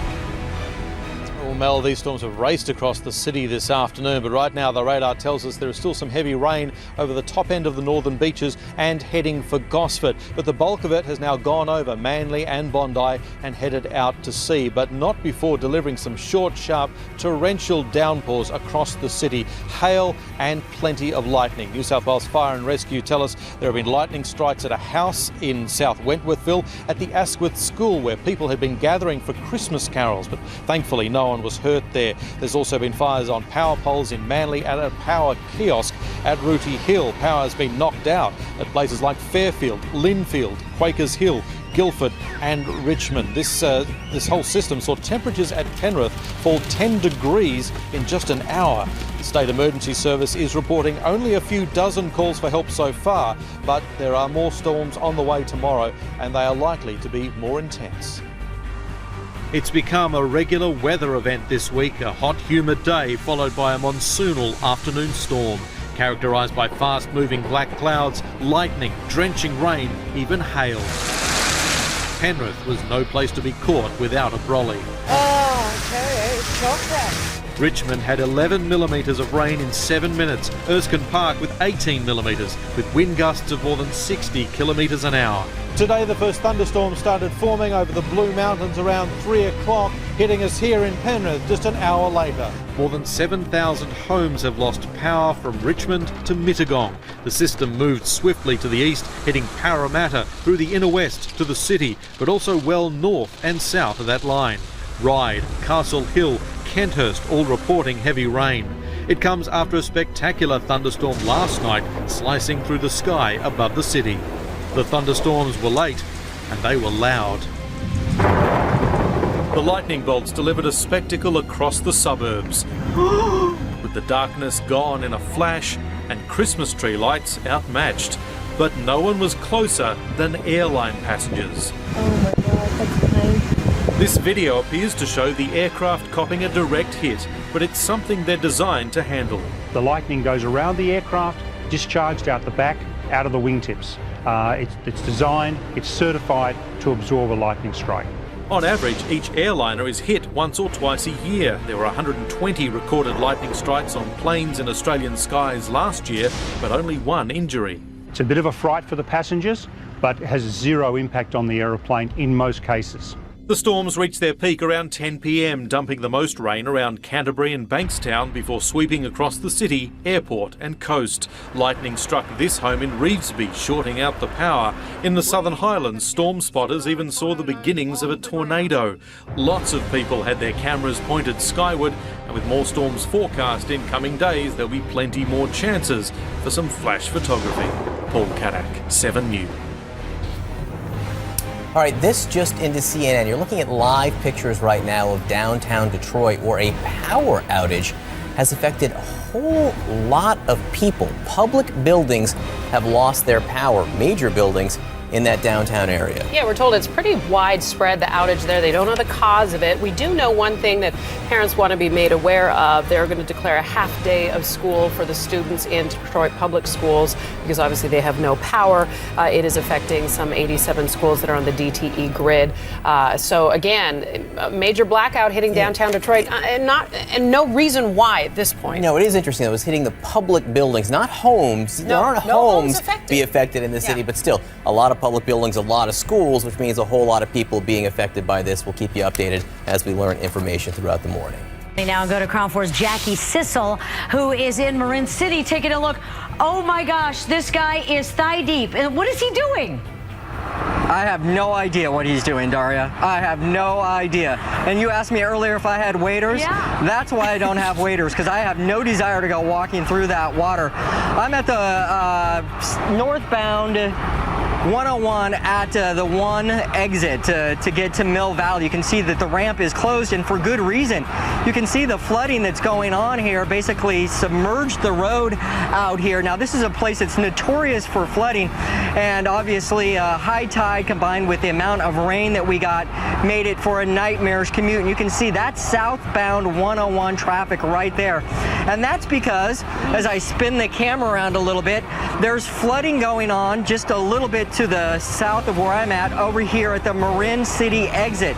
The right lane, the right 2 lanes are shut down, and that has caused a nightmare of a commute. Now, if I come back out here, you can see that that there's, well, here's our guy again. He's going to go for it. He's going to keep walking in this. Emergency crews have spent the night cleaning up after storms swept through Sydney late yesterday, causing blackouts and flash flooding. 2 people were struck by lightning. The State Emergency Service received 400 calls for help as the wild weather battered the city. The storms rolled in from the west, hard, fast and loud.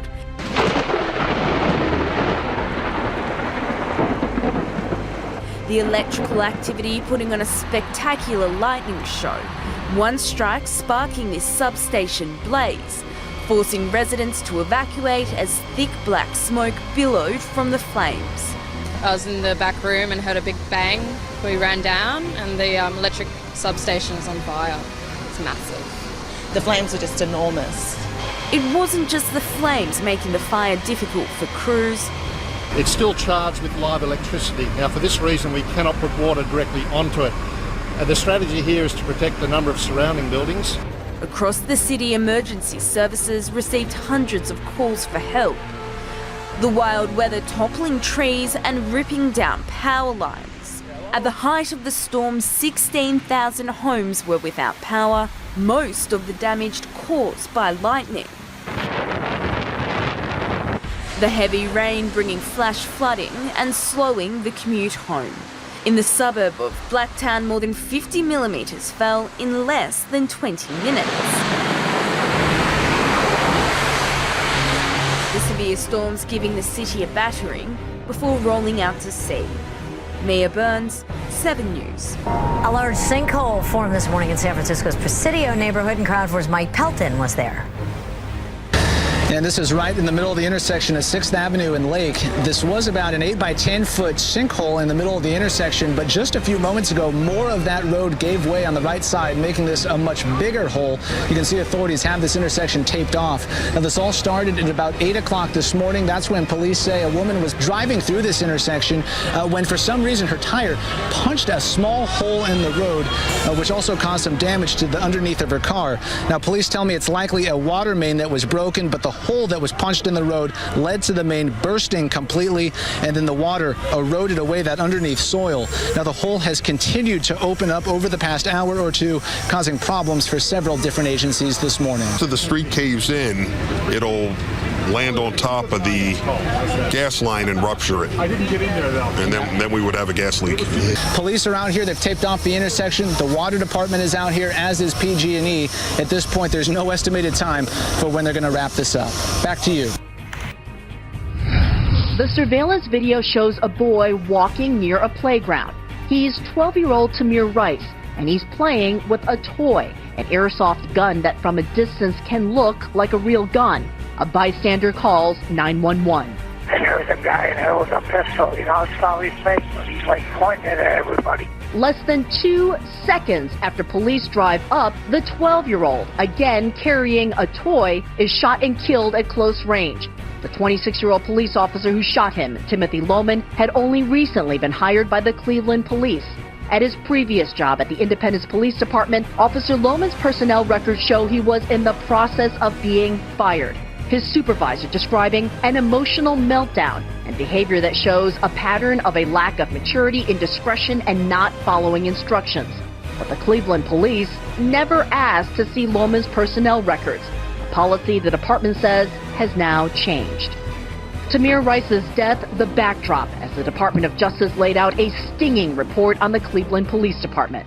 The investigation concluded that there is a reasonable cause to believe that the Cleveland Police engage in a pattern and practice of unreasonable force in violation of the Fourth Amendment. The investigation took 2 years, finding Cleveland police officers use unnecessary and unreasonable force at a significant rate, including officers who shoot at people who do not pose an imminent threat of serious bodily harm to officers, that they hit people in the head with their guns where use of deadly force is not justified, and that there are systemic deficiencies, failures by higher-ups to investigate officer-involved shootings.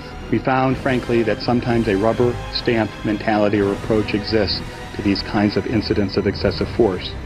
And when accountability falters, trust also falters. A federal court will now keep tabs on the Cleveland Police as part of a legal agreement. While the announcement was set in Cleveland, the Attorney General says, as seen in Ferguson and in New York, the problem is not contained by city limits. The tragic losses of these and far too many other Americans have really raised urgent national questions. And they have sparked an important conversation about the sense of trust that must exist between law enforcement and the communities that they serve and protect. And just to give you a sense of the outrage that's out there, there was a Facebook post and tweet posted by the St. Louis County Police, not in Cleveland, but the St. Louis County Police. And this tweet essentially said, quote, kids will be kids, counseling parents on making sure that their kids don't play with realistic-looking toy guns outside. Well, this was immediately slammed in social media, Aaron. The police removed it, saying that it was not their intent to blame the victim. Aaron? All right, Kim Law, thank you very much. Overnight, huge waves of demonstrators taking to New York City's bridges and roads, bringing the Big Apple to a standstill. thousands flooding the Brooklyn Bridge and shutting down Times Square. Hands up, don't shoot! Hands up, don't shoot! Large crowds, largely peaceful, but this many people and this much emotion leads eventually to conflict. They're making an arrest here right now. NYPD making arrests after a massive scuffle. It was all pretty violent. They were slaying people down on the ground against the cars. They were very much overly aggressive. What a surprise. When has NYPD not been overly aggressive to us? Marchers were chanting, "Whose streets? Our streets." Police disagreed. Some staged a sit-in, arrested while singing and holding hands. But for all the noise, silence in Brooklyn may have made the most impact. Protesters staging a die-in, lying on the ground, next to them cardboard coffins displaying the names of others killed by police. Among the crowd of young and old, friends of the Garner family. And what does this mean to you that there are this many people who showed up? I mean, I'm so happy that people of all cultures, all ethnicities came out to show their love and support. And basically, we have to make a change because they're killing us off. They're killing us off. What do you think Eric Garner would have thought of all of these people mobilizing because what was done to him? Oh, he'd definitely been proud of this because black people are adamant about making change. It's time for change.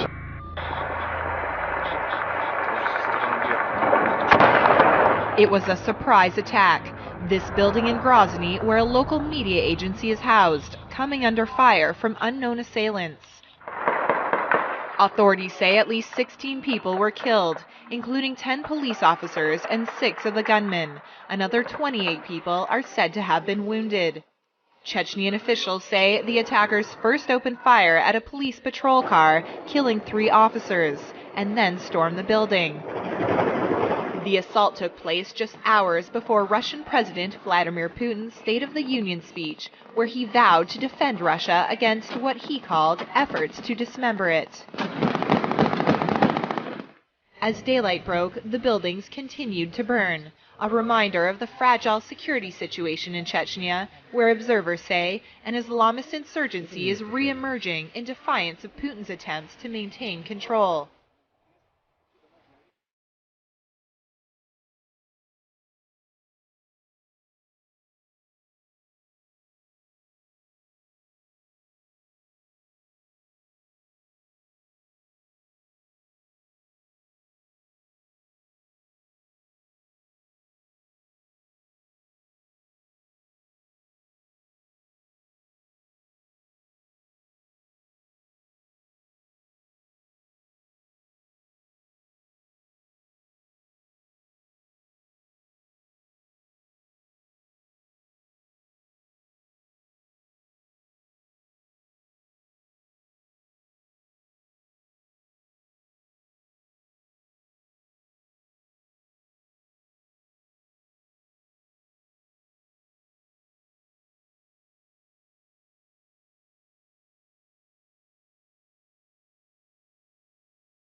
First tonight, a wet start to December. As we go to air, Sydney is being lashed with heavy rain for the 5th day in a row.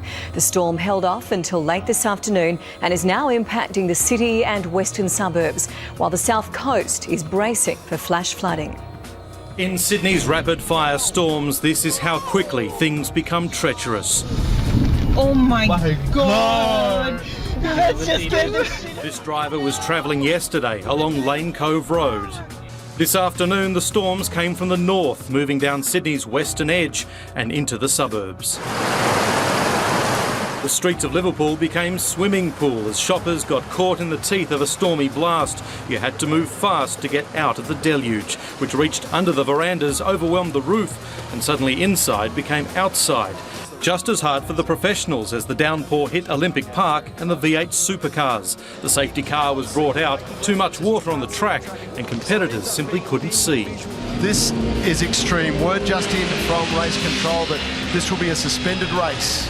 These steamy days and stormy afternoons, the kind of conditions we normally see in February.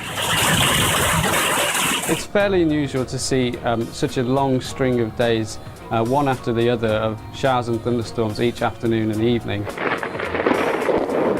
Yesterday's system flashed across the city at around 50 kilometres an hour, headed by those distinctive anvil cloud fronts, a sign of the changing winds as the system rises up into the atmosphere, soaked full of moisture from the tropical north. The moisture has been lifted out of the Tasman and the Coral Sea, and it's feeding into the atmosphere, and these thunderstorms release that in their downpours. Blue and green colours above signalling hail.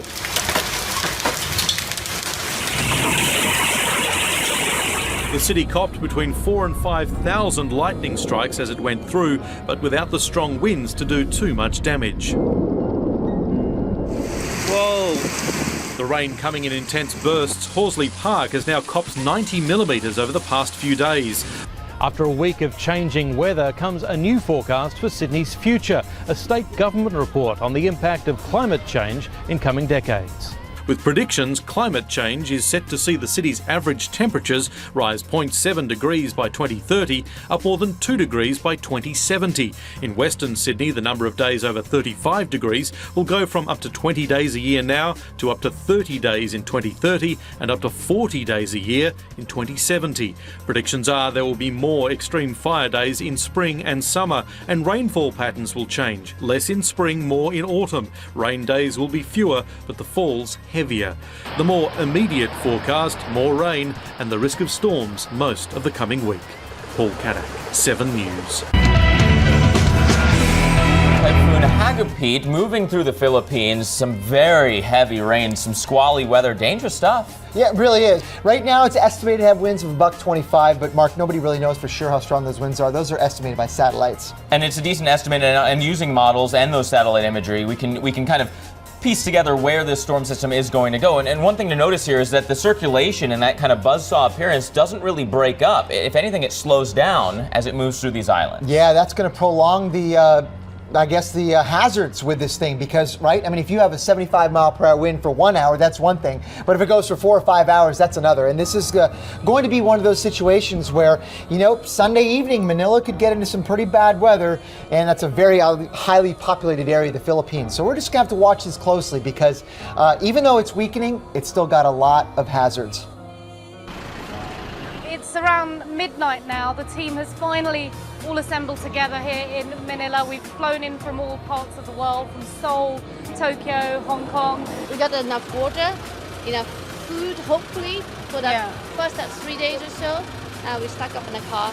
Great. So we'll split up and hit the roads. Yeah. Great. We drove through the night. It's a 15-hour journey. There's no highway. 2 drivers per van taking turns at the wheel. Now this is one of the areas where a storm warning is placed. The wind has really picked up. The sea is looking incredibly powerful right now. And we've just seen all of these houses here. They're makeshift homes right by the beach. And I just keep wondering, what are they going to do? Where are they going to go? Because they haven't moved yet. Authorities tell CNN more than 500,000 people have so far been evacuated from potential storm-affected areas. Lessons learnt after more than 6,000 people died in Typhoon Haiyan last year. I think we can handle the situation, this man tells me. If or when it gets worse, we'll go to the evacuation centre. 25 years na kami. We've been here 25 years and seen many typhoons, she says. This one already feels stronger than Typhoon Haiyan, but we won't leave yet. They're leaving this till the last minute. They've seen it all before, they say. These children playing so close to the water, too young to comprehend the danger of what may come. These fishermen too, taking their chances for their catch. And yet, just a few kilometers further down on our journey, waves beginning to lash the land as Typhoon Hagupit approaches, its full power still unfolding. Typhoon Hagupit has made landfall in the eastern Philippines, the same region that was devastated by a massive typhoon 1 year ago. The country's weather agency says Hagupit hit the Philippines with maximum sustained winds of just under 110 miles per hour and gusts of up to 130 miles per hour. An estimated 650,000 people have fled to safety, and the country's military has gone on full alert to deal with the weather emergency. The high winds and heavy rains forced dozens of domestic flights to be canceled, and the Philippines' inter-island ferry services have been suspended. More than half the country's provinces are considered potentially at high risk from the storm. Ned Barker, The Associated Press. Residents in the Philippines this morning are bracing for a massive storm heading straight for the island nation. 500,000 people have already fled the area. While preparations are underway for a landfall later today with a storm this large, at this point there may be little that people can do to get out of its way. Dylan is tracking it all for us. Dylan, this is a massive, massive system. It is a huge storm system. It's no longer a super typhoon, though, so naturally the storm is weakening. It's the equivalent of a Category 3 hurricane right now, and it is expected to make landfall, then work its way through the Philippine Islands. We're in Manila. We're expecting this storm to arrive by Monday. Here is the good thing. Once it starts to move over land, it is going to continue to weaken. So it is not looking like it is going to be bringing that extreme damage we saw from Haiyan just last year. And as it weakens down to a Category 2 on Sunday and then passes just to the south of Manila in the Philippines early Monday morning with winds at 85 miles per hour. Now, there is a lot of rain with this storm, so we are certainly going to see the potential for flooding, but wind damage shouldn't be as significant as originally thought now that this storm is going to continue to weaken. It is still a powerful hurricane, though, or a typhoon in that part of the world, and that's something we'll be focusing on. Lester? All right, Dylan, thanks. The strongest storm of the year anywhere on the planet is zeroing in on the Philippines, and we're talking about Super Typhoon Hagupit. Tom Sater is here to tell us all about it and why it is so dangerous. And you were just saying during the break there, maybe they could get lucky in Tacloban. Well, lucky is. Yeah, they're not in the clear. Right. They're not in the clear, but it's trending a little north of Tacloban, which would put the storm surge, the stronger winds north of them. They're still going to see damage. The problem is we're not sure where landfall's going to be. We've never seen a system like this where we can't really nail it down just yet because we can't find any steering currents. Is this bigger than Haiyan? No, but it's pretty okay. close, and it's the strongest since Haiyan. So everybody needs to know that. Evacuations have got to take place, and the problem is it's such a large area of the coastline, about 160 to 200 kilometers. That's a lot of evacuations. And you can't just jump on a car and get down the highway. Let's talk about it, because this is a beast of a storm and it's going to affect a lot of people. In fact, thousands and thousands are living in fear right now. Can you imagine the agony and the frustration? First of all, you're recouping just 13 months after 7,000 lives were lost, and you've been working all year long to try to get your life back together in your home, and you've got another storm system. Here's the path of Haiyan, down to the south in blue. This is now what we're thinking could be a closer path, which has really jumped quite a bit. This is 160 kilometers to the north. The Joint Typhoon Warning Center's now path is moved on land. Remember, the last couple of days, they've kept it offshore. Notice Manila, that's midday Tuesday. Possibly late next week, it's Vietnam. The system has lost its eye, which means it's undergoing a little rebuilding process. When they lose their eye, they lose a little bit of strength, but that eye's going to come back, and it's going to intensify again. Look at the wind gusts, 325 kilometers per hour. Haiyan made landfall with 380 kph winds. Think about it this way. It's such a large storm, it doesn't matter where the landfall is going to be, because we're going to see a mess in a lot of places. Northern island of Samar is where we're looking at landfall. Again, Joint Typhoon Warning Center brings it on land, but there is a variety of models that are still in total disagreement. From you look at Beijing's or South Korea or Taiwan. In blue is Japan, closer to Tacloban. We have models ourselves here in the CNN World Weather Center that dive it down to the south, so you're not in the clear yet. In white is Pagasa. That is the National Weather Agency for the Philippines. They bring it in about 6 p.m. Saturday evening, and we pretty much agree with that. Joint Typhoon Warning Center Sunday morning around 1 in the morning. Already signal 1 in yellow, signal 2. This is kind of like beware.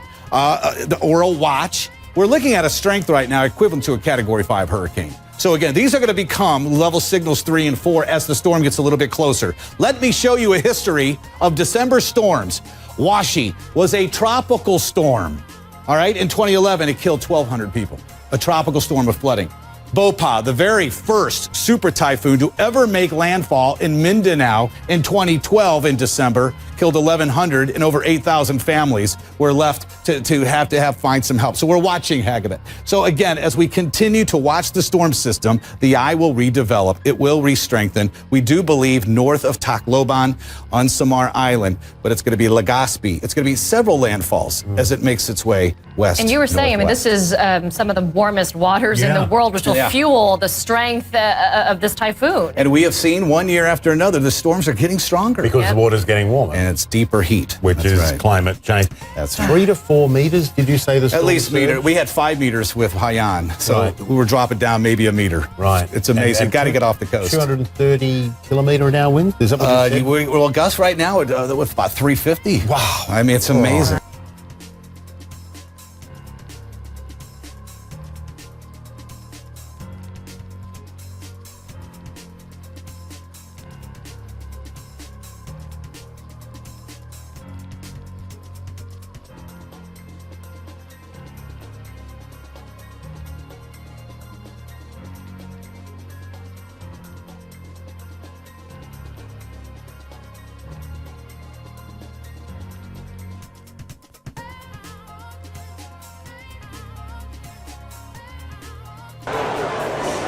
Greek protesters in Athens vent their frustration.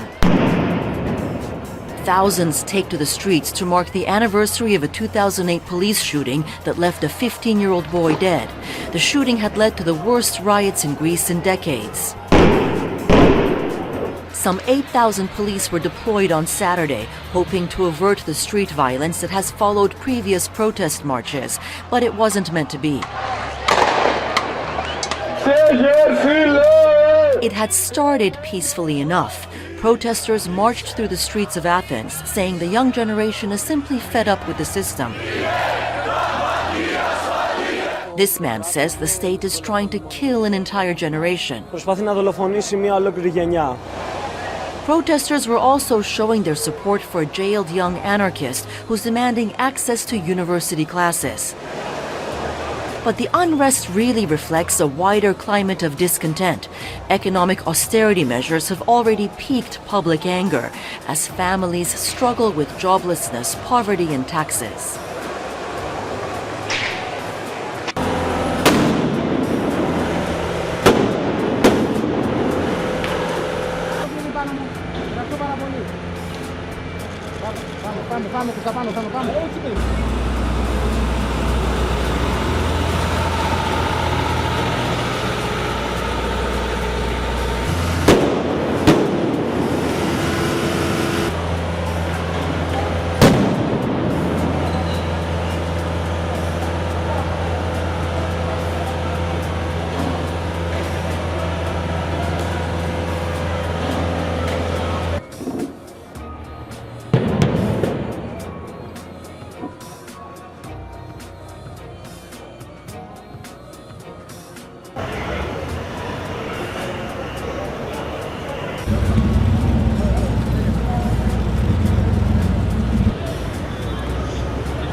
Walk with me a little bit. You can see that this is a very peaceful crowd, but the reason I want to walk through is you can see it's actually a very diverse crowd. A lot of the people who are here, you can see some of these faces. I mean, they're very young people, very diverse, and they have been here since 1:30 this afternoon walking through the streets of Chicago. And what they're trying to do is hit all the different, and we're walking, they're trying to hit the different intersections of the city. They are doing something a little bit differently than they did yesterday. Yesterday, we noticed that they were trying to block the streets, block the roadways. Today, they're walking through the streets, trying to basically take up most of the sidewalk. You can see how wide the sidewalk is, and I want you to take a look and listen to what they're saying. Hands up, don't shoot is what you're hearing in all the other cities across the U.S. The goal here, of course, is to disrupt. They want to disrupt to bring attention to their cause, which is to end racial injustice. They want law enforcement and the justice system to treat everyone equally. I spoke with a young woman who arrived here just by chance. She came at the spur of the moment, was riding the bus, and saw this protest happening, got off the bus and said she had to join. Why did she have to join? She said as a young black woman, she can relate to the criminalization of young black men. She's angry about it. She says that too often people in the black community have said, don't make noise, don't make noise, don't rock the boat. And she said it's time to make noise to make a change. She's glad that people are out here taking this action, and she believes that bringing attention to this cause will actually bring change. So that's why people are out here tonight. Some joined through social media. That's why they came out. Others just happened upon the scene, and we're hearing a lot of the chanting saying, get off the street, get off the sidewalks, into the streets, join us. And so that's what we've been seeing here tonight. I know inside Macy's, right? Inside Macy's, if you can believe it. Take a look at what's happening. Same thing we saw at the Apple Store. Protesters walked right into the middle of Macy's, more than 100 of them, now staging one of those die-ins right in the middle of the store here. As you can imagine what's happening here. A lot of managers came to the front. Police allowed them to come inside, stage their staging, just like we saw at the Apple Store. An incredible moment when you consider what's been happening here. Huge shopping season here, so you can imagine. Right in the middle, die-in happening as we speak. Aaron? It is stunning to see what we're seeing. And I think Jason is telling everyone it's stunning. I just want to emphasize for those of you watching around the country, it is stunning. You were talking about a department store in the center of New York in the middle of shopping season with thousands of people going in and staging a die-in, and it's peaceful. It's an incredible moment to behold. All right, we're going to be back in just a moment. We talked about the nonstop rains on the West Coast earlier this week. Unfortunately, those rains just a drop in the bucket for many folks. California is still dealing with its worst drought in 1,200 years. Many people there are being told to conserve water wherever and however they can. The situation, though, is even worse for residents in one particular town who are now living without any water at all. The Weather Channel's Dave Malkoff has their story. We just didn't realize how much of a blessing a hot shower is. Free hot showers at the church is just one new reality for California families like the Blackburns. It's rough that a lot of people wouldn't understand. Yeah. Why it's necessary to have such things. Just down the road, wells are drying up. These are donated pumps and tanks. Crews can't hook them to homes fast enough. My name's Yolanda Serrato, and I ran out of water since mid-July. It all started last year when this house ran out of water, then Yolanda's, and then this house. But not all the houses are dry. This house and this house still have water. Their wells are deeper. If they have a deeper well, they still have water. This cube doesn't look like it's a lot of water. it's not. Once a week, the city of Porterville, about an hour south of Fresno, delivers 300 gallons each to these homes. Community leaders estimate as many as 5,000 people may have run out of water in this county alone. When I run out of water on my tank, I have to get a bucket of water from the neighbors to use the toilet. That's the way we're doing the things right now. Yolanda's son is filling the shower bucket. It's a sponge bath every day. Warm up the water in the stove, and I pour it on the orange bucket there. Those pumps keep coming. They can't move. Who's going to buy a house with no water? And it's $12,000 to dig a deeper well. Even harder to explain it to their friends. Come live it. You won't like it. I mean, we have no choice but to live it. Whoever has water here in this neighborhood has hit the jackpot. For today, Dave Malkoff in California's Central Valley.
There's been a mass beaching of whales on South Australia's Yorke Peninsula.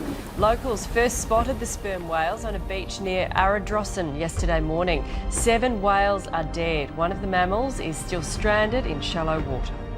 Rossan residents spotted a pod of frolicking whales on Sunday. Yesterday, they woke to a distressing sight. 6 sperm whales stranded on Parara Beach, all of them dead.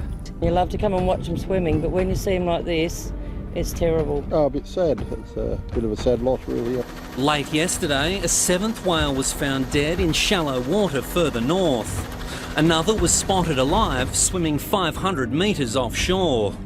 Experts say while it's not unusual for sperm whales to be in the area, a mass beaching is rare.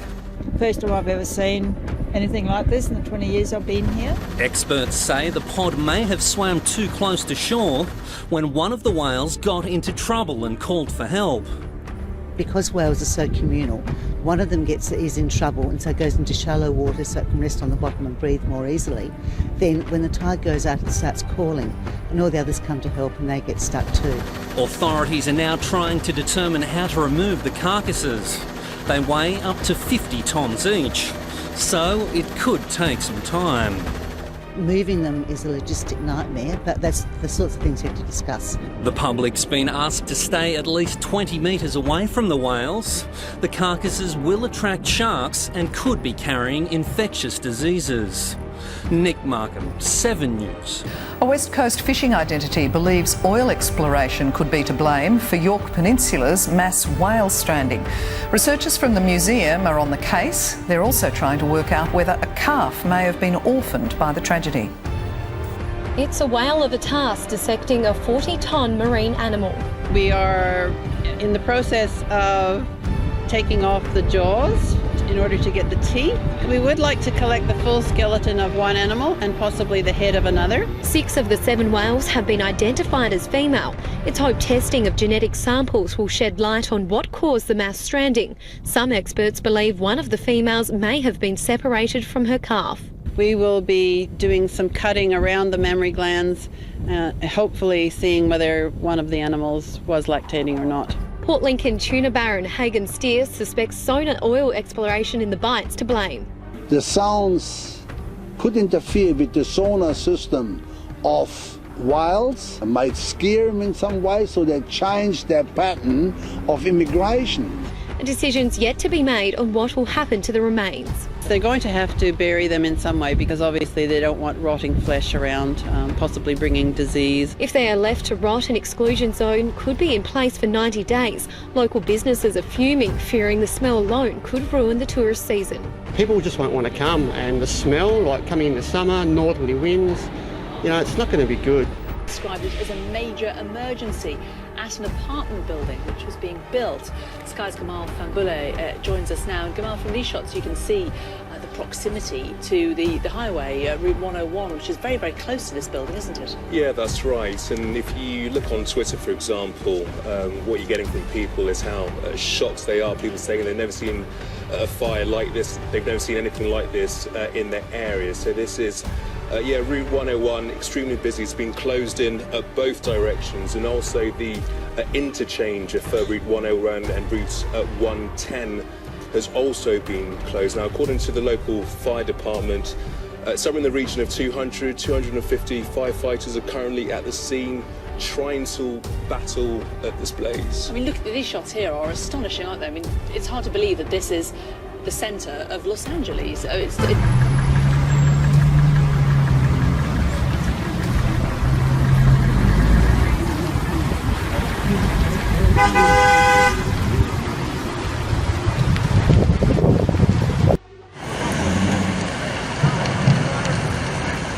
Dawn of the Dead. Downtown LA on fire. I can feel the heat.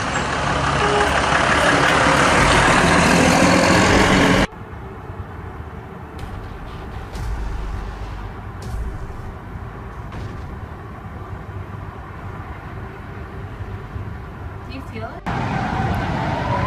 That's insanity.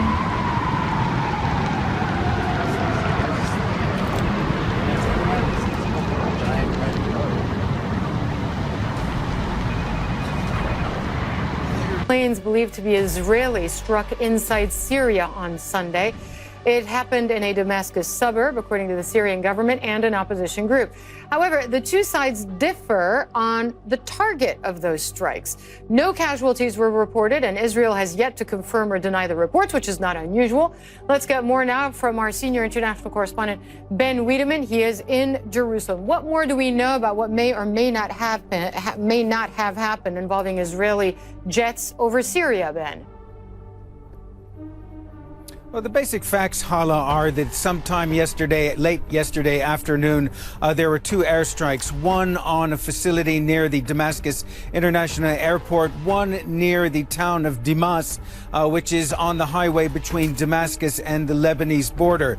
Now, according to the Syrian Observatory for Human Rights, the target at the airport was some sort of storage facility. The Syrian army, however, put out a statement saying that that site was a civilian site. We don't know the precise nature of the other target that was hit in Dimas. However, it's been widely speculated here in Israel that the intended target was some sort of sophisticated anti-aircraft missile system, possibly coming from Iran and destined for Hezbollah in Lebanon. That certainly is what is being speculated upon, but Israeli officials are neither confirming nor denying that these were Israeli airstrikes, although we did hear the Israeli intelligence minister saying that Israel has a policy of doing what must be done to stop the transfer of advanced weapons systems to what they call terrorist groups. And since January of 2013, there have been a variety of strikes on targets in Syria, around Damascus and also the seaport town of Latakia, widely attributed to Israel. One of the latest developments with another night of protests in the East Bay. Thousands of protesters taking over freeways, train tracks, and streets. The demonstrators protesting the decisions by grand juries to not indict white police officers in the deaths of unarmed black men. Interstate 80 shut down last night in Emeryville, right by IKEA and Powell Streets, as you see here. And the protesters then moved on to surface streets and outside the Ross store at the Powell Street Plaza in Emeryville. The CHP saying more than 150 of those protesters were arrested for blocking the freeway, and you can see them lined up along the building. As many as 1,500 protesters were out on the streets last night. It's calmer this morning in Berkeley after the chaos. Ground 4's Will Tran is live there now with more on the situation as it stands at this hour. Hi, Will. Good morning, Doria. Yes, there's a backup now in Emeryville, but it has nothing to do with the protesters. That's your normal morning commute. But yesterday, this place came to a standstill in both directions when all of a sudden those protesters, and they never make an announcement on what they plan to do, it just usually happens, they hopped onto the freeway after they broke down a fence. You can see a fence here. They have fencing all up and down I-80, but not at this location, but they got through. The CHP officers had to watch what was going on, and then it took them actually about 3 hours to get them off at the freeway. Let's show you some video of those officers. This is from high above. You can see what it did. The CHP officers, they didn't know how long it was going to last. Perhaps they would have went to the other side of the freeway, but no, it took a lot longer to the point where they had to call in mutual aid. There was a woman who was pregnant, stuck in this traffic area, that she had to call the ambulance. The ambulance then took her to the hospital. So not only does it have to do with the indictments, but people who have nothing to do with it, they also were impacted. And then they got back onto the city streets in Emeryville at the Berkeley-Emeryville border. Let's show you video of that. This is at Ross. They did not make the arrests onto the freeway. Instead, they just monitored what was going on. Once they got back onto the city streets near the Ross in that shopping center, that's when the CHP officers moved in. They had their buses waiting to go, and that's when they ultimately made the 150 arrests. We have learned this morning that the Berkeley Police Department, and they seem to be at the center of all of these protests, they also made 9 arrests themselves. The good news is none of the drivers were injured, and none of the protesters, as far as we are hearing, they were not injured as well. A lot of people have reached out to me on Twitter claiming police brutality. We will try to get reaction from the police department, but as far as we know, none of those police officers, CHP or mutual aid, they were injured in this. It seems like it was more disruptive than destructive from the previous couple of days. Back to you. All right, thanks a lot, Will. Mark? And more on what happened with Amtrak last night. The train's running this morning, service back to normal, but you see protesters here stopping an Amtrak train by lying on the tracks. They also parked a truck on the tracks over near the Alston train crossing. But again, service now back to normal this morning. Violence erupting for a second night in Northern California after 500 protesters swarm an Oakland freeway. A standoff with police officers who eventually deployed tear gas and arrest a small number of people. In Berkeley, demonstrators looting multiple businesses. A peaceful protester trying to stop a looter was hit in the face with a hammer. A guy with a crowbar comes in and starts stealing stuff, like as much as they can get. This after a grand jury decided last week not to indict Officer Daniel Pantaleo in Eric Garner's chokehold death. Peace is the message. We don't want any violence, but keep on keeping on. Just the night before, a group of agitators in Berkeley, California broke windows and threw what they could at the hundreds of local police in full riot gear. Some demonstrators saying on social media police were firing rubber bullets. Police have yet to comment. In New York City over the weekend, a few hundred people clashed with police, staging die-ins at Grand Central Station, Apple's flagship store, and Macy's in Herald Square. The national outcry even hitting the field. Washington Redskins defensive lineman Chris Baker making the hands up, don't shoot gesture after a play Sunday. And several NFL and an NBA player wearing I Can't Breathe t-shirts.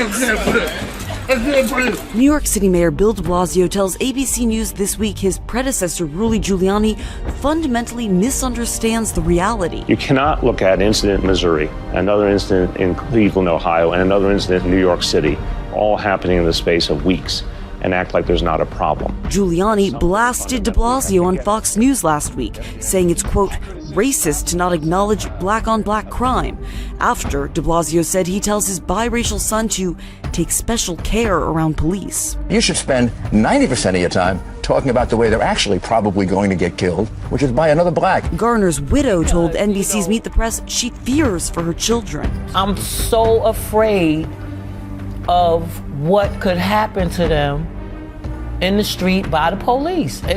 I'm afraid of the police. Are you?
Breaking overnight, a violent standoff with New York police at a prominent synagogue in Brooklyn caught on tape.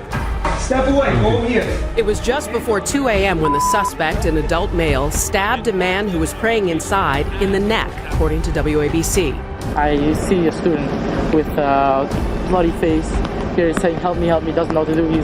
He's in shock. So I tell him, come quick. I bring him over, I help him go outside. Hands up. Hands up. Initially obeying police commands, the suspect places the knife on a desk, the officer holstering his gun to secure the scene. The incident appears to be over. But then, in a sudden move, the suspect reaches back and grabs the weapon. Police on edge as the suspect starts walking towards the officer, knife in hand. According to police, the suspect then lunges toward an officer, and that's when police fatally shot the suspect in the torso. The violence unfolding inside this Jewish synagogue, Abad Lubavitch headquarters offering daily prayer service and a study hall for religion. It's not known why the man entered the Jewish congregation or what prompted his attack. Who's this guy? The stabbing victim is currently being treated. Well, Typhoon Hagupit has been making a very slow crawl across the Philippines for the last couple of days. You can see just some very strong wind and flooding. That's going to be one of the biggest problems with this system. A lot of places have seen over a foot of rain. I mean, look at these people. Look what they have to walk through. I mean, there's water everywhere. That's been a huge problem because of how slow the system has been moving. Now, the good news is that it finally starts to pick up some steam as it moves out into the South China Sea. It's already been downgraded to a tropical storm. It continues the weakening trend, but flooding could be an issue for Vietnam by late week.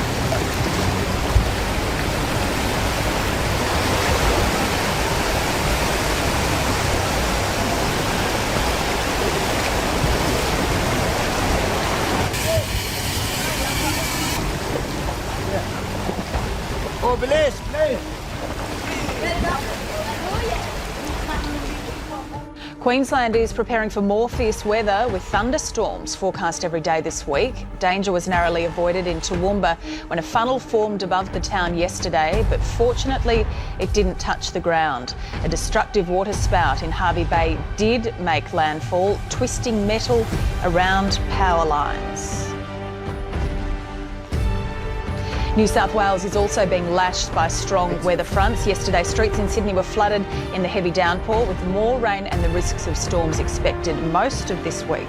After a night of fierce electrical storms, more wild weather is expected to hit the southeast over the next 72 hours.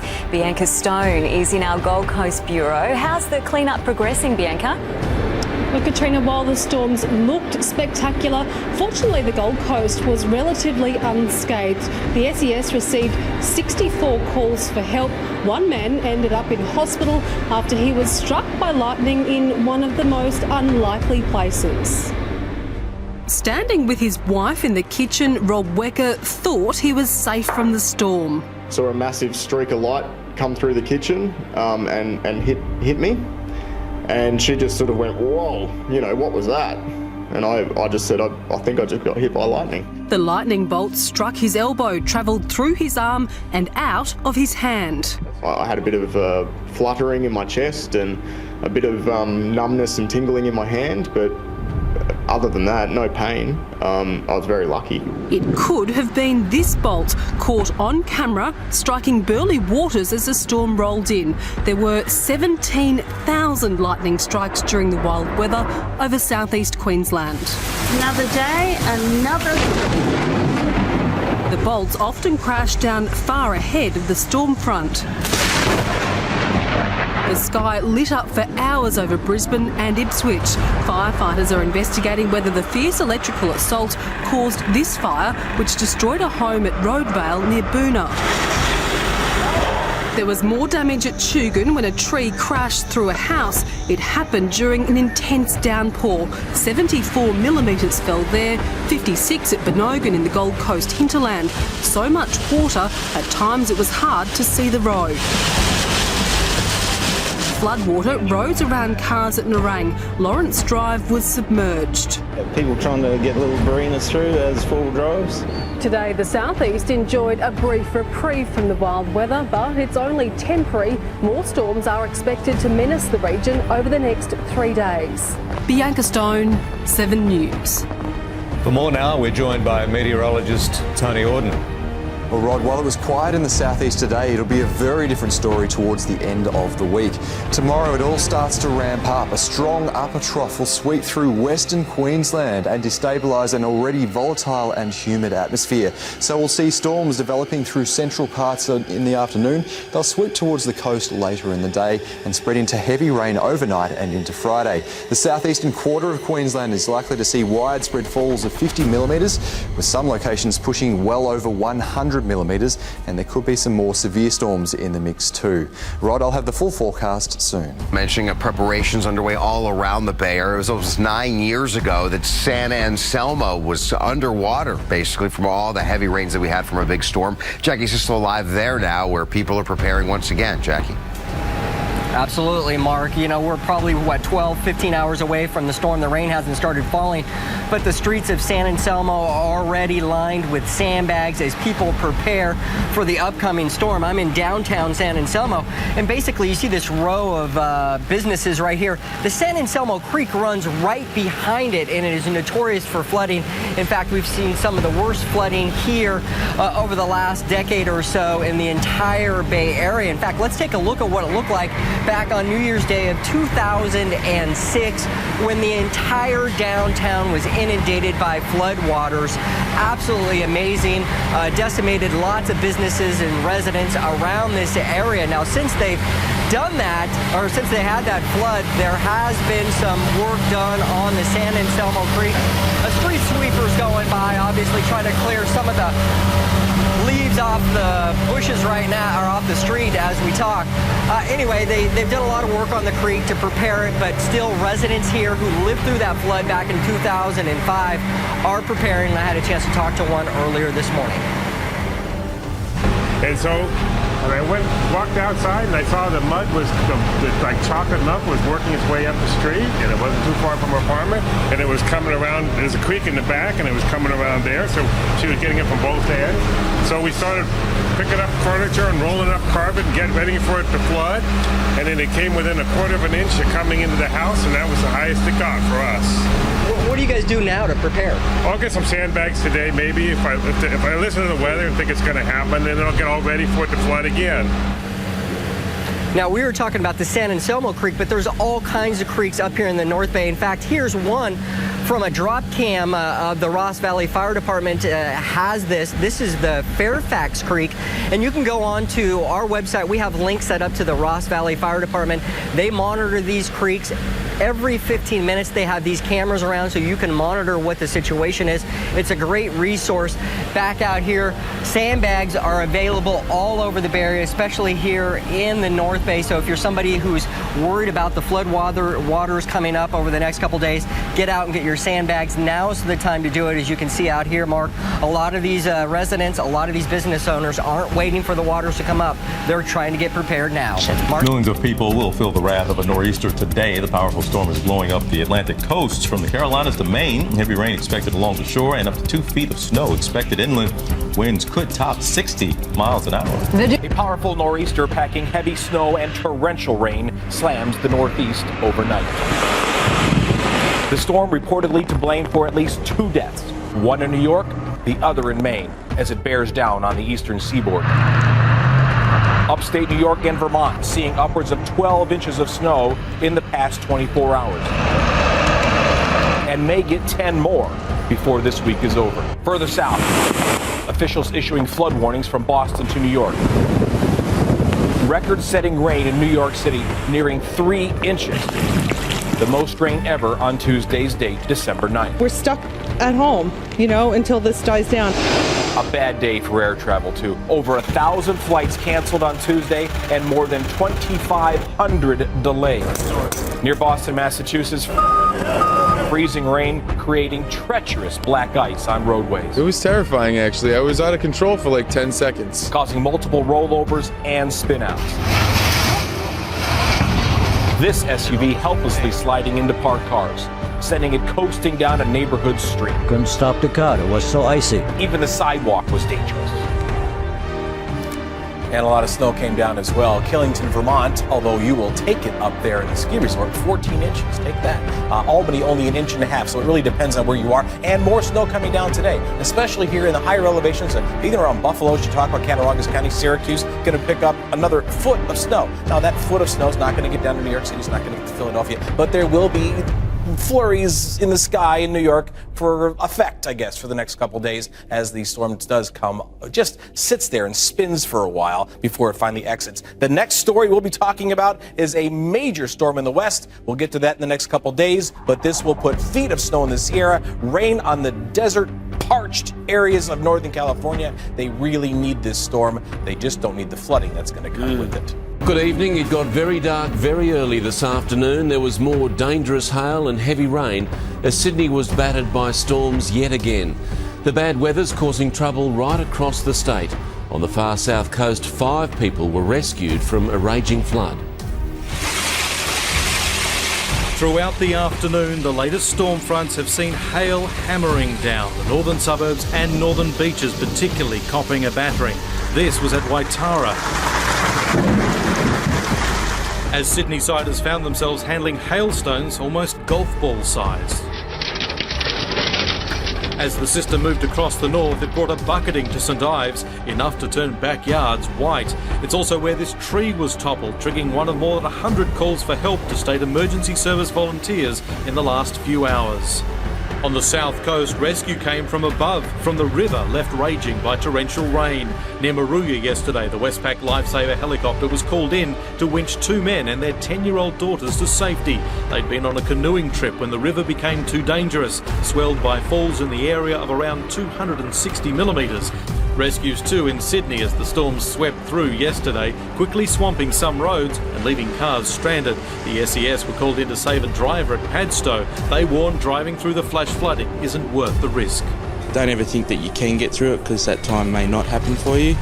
So either find an alternative route or pull over and wait until it subsides. In Birrong, the heavy rain ran like a river into Amiria's home. Another neighbour had to be rescued. It was crazy, it was just gushing through. It went all the way through. It went through here, through the kitchen, in our lounge room and in all 3 bedrooms.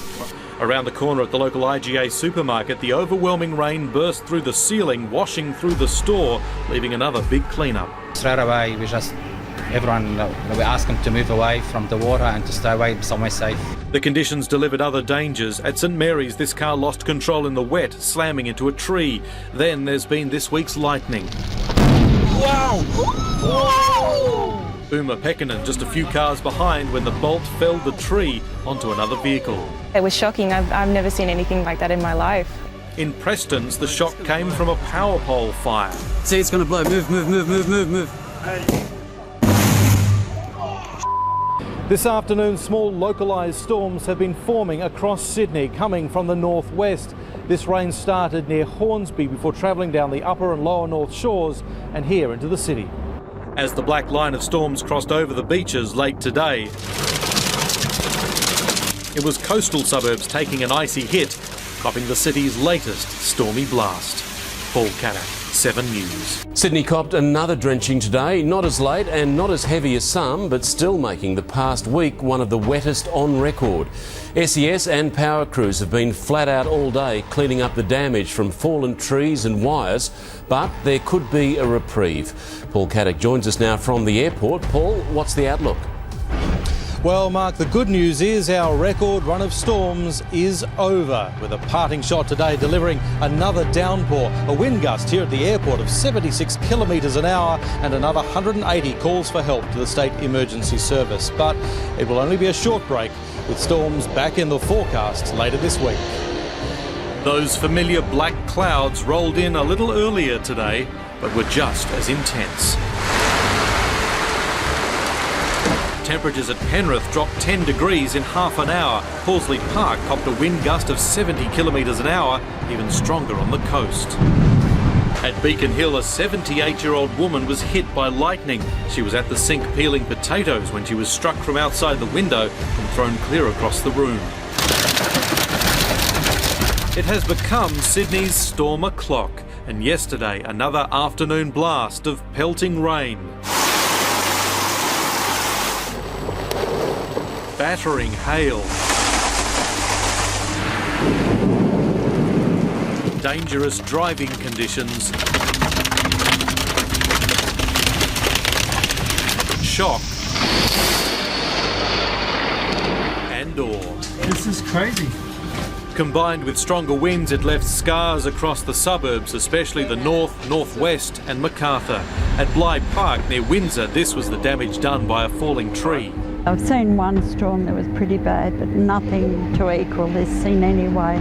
Nearby, this awning was brought crashing down on top of a 56-year-old man who was taken to Westmead Hospital with head and chest injuries in a serious but stable condition. And hospitals weren't immune. At RPA in Camperdown, big bins were wheeled in to deal with a leaking roof. At Winston Hills, Riaz Ali says his house shook when it was hit by lightning. I saw the flash, it came right through the curtain, but the noise was exceptionally loud. Flashing along copper pipes, the bolt sparked a fire in the wall, in the roof and in the kitchen. His wife, teenage son and elderly parents were all at home. Just told everyone to get out of the house because the smokes were just billowing so quick, and they're toxic. In Wahroonga, hailstones punched like bullets through this patio roof. As trees came down, friends and neighbours came to help with the clean-up. Near Parramatta, roads suddenly disappeared, leaving this driver marooned. In the harbour, this cruise ship looked like it might have been making a quick getaway. At Bondi Beach, these swimmers certainly were. This was just one of more than 800 calls for help to the State Emergency Service after the storms went through. Volunteers have been so busy they've called in backup crews from outside Sydney to help with the clean-up and to be ready for whatever's next. Seems Sydney-siders have been getting used to these sudden storms and everything they leave behind. Paul Caddock, 7 News.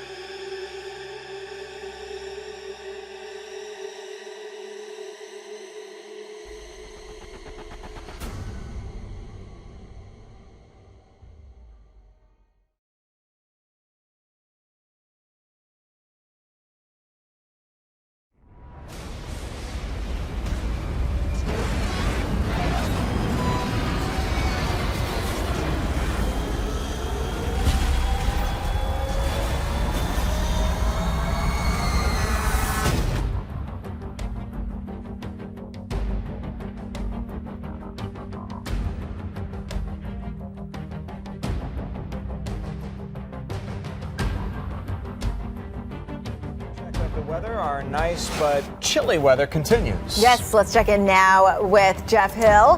What's in store for the evening? Well, for the evening, it's going to be cold. For this weekend, the clear skies are going to come in handy because we got probably one of the best meteor showers of the year headed our way for Saturday night and Sunday night. All you got to do is look straight up. You don't have to look in any certain direction for this one. They'll be shooting all across the sky and generally about 1 meteor per minute possible. That's possible. That's probably not going to happen. You're probably not going to see that many, but it is possible. Best viewing, get away from city lights as always. The last quarter moon's going to be out there. That'll interfere just a little bit, but hey, that's better than having a full moon out there trying to watch the meteor. So again, Saturday night, Sunday night, don't be surprised you see some shooting stars going across the sky. The fierce nor'easter still packing the wallop.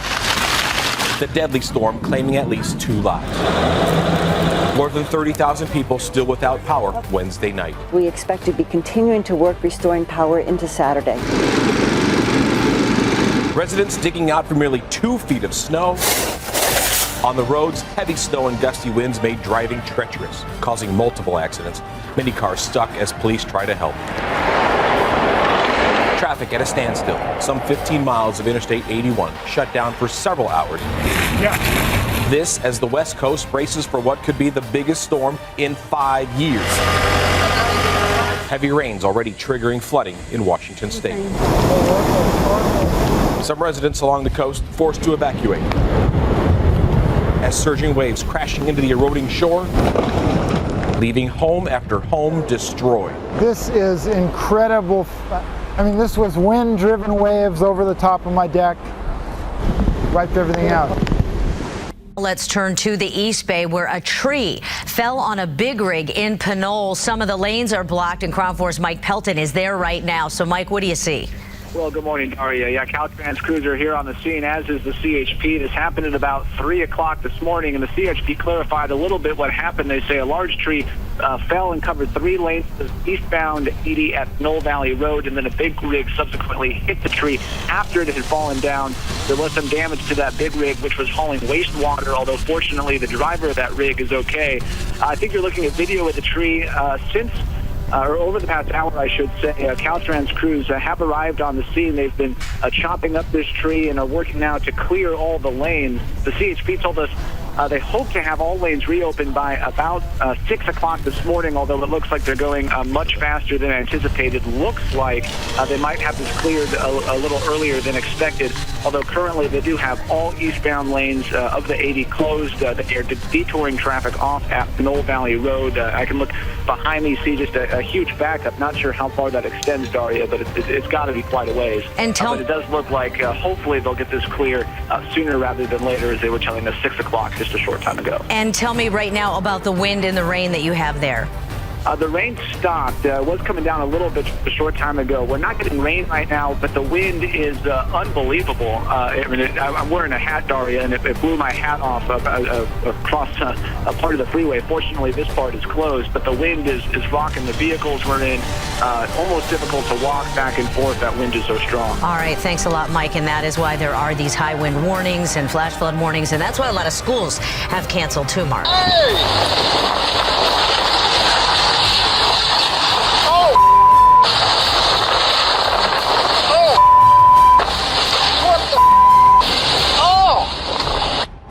Crown 4's Rob Flatterbow has been in conditions all day today. He has more from the Santa Cruz Mountains. Heavy rain for much of the day here in the Santa Cruz Mountains, as many mountain roads are now flooded. Trees are coming down and the San Lorenzo River is on the rise. Still a long way from flood stage. The river was rising fast at the height of the storm Thursday. Felton Grove resident Richard Schaefer says the San Lorenzo was at about 6 to 8 feet near his home here in Felton around midday Thursday. But while flood stage is around 16 feet, Schaefer knows the river can keep rising long after the rain stops. If it really starts to rain, you can see a jump during an 8-hour period that is quite alarming. It comes up very fast, and since the ground's saturated, it goes more rapidly than you think. Elsewhere, mountain roads are taking a beating. Highway 17 saw widespread flooding, particularly here at Bear Creek Road, as that heavy rain caused several small slides as well. Caltrans here struggling to keep up with clogged storm drains. And there are many, many downed trees throughout the mountains, like this one, which smashed several cars here on Sunset Avenue in Boulder Creek. My girl was freaked out, and I was freaked out.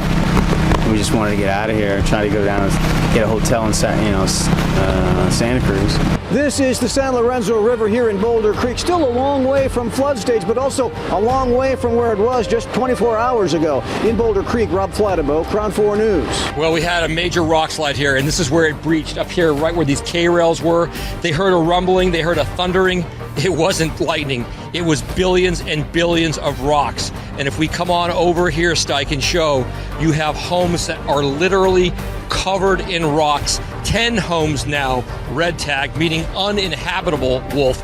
And they were telling me there was an absolutely scary moment when an elderly couple and their caregiver were pinned in one of these homes by all these rocks and all this mud and the furniture that had been moved around. Fortunately, they were able to get them out safely. 124 homes evacuated here in Camaro Springs. What caused this? A devastating fire back in 2013. It basically stripped the hillsides of vegetation. The Ventura County Fire Department and others worried a long time about this.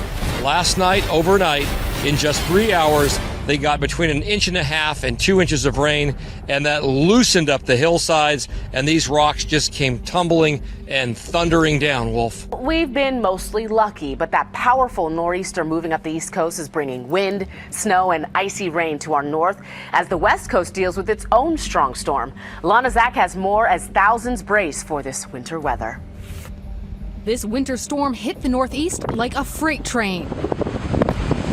In Massachusetts, wind gusts stripping shingles from roofs or worse. It's very, very windy. A lot of the trees in my backyard, I'm worried about some of them coming down. We've got one that's dead that's just about to go near the house. I'm like, please, not this storm. Icy roads caused unsafe driving conditions. In upstate New York, a 5-vehicle tractor-trailer passenger car pileup turned fatal. And flooded roads from Maine to Delaware. While in the west, a weather front called the Pineapple Express is charging the Pacific coast.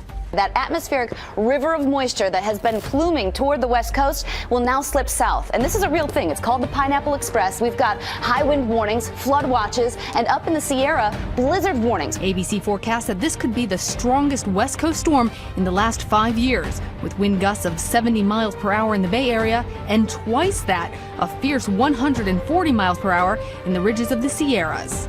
In Los Angeles, concerns about mudslides and flooding has Public Works racing to prepare. We get the material out of the debris basins to make sure that we've got maximum capacity, depending on what type of storms might come our way. As the nation battles storms coming from both directions. And yesterday's deluge actually broke records right here in Central Park. And while I'm enjoying a temporary hiatus from this terrible weather, icy showers are expected again soon. Live in New York, Lana Zach, ABC 7 News. Here it comes. Heavy rains and high winds pounding parts of the Bay Area right now. The biggest storm in half a decade expected to bring widespread flooding and power outages. Empty shelves in some stores as Bay Area residents stock up on emergency supplies. School closures are spreading. It's all about safety of the kids.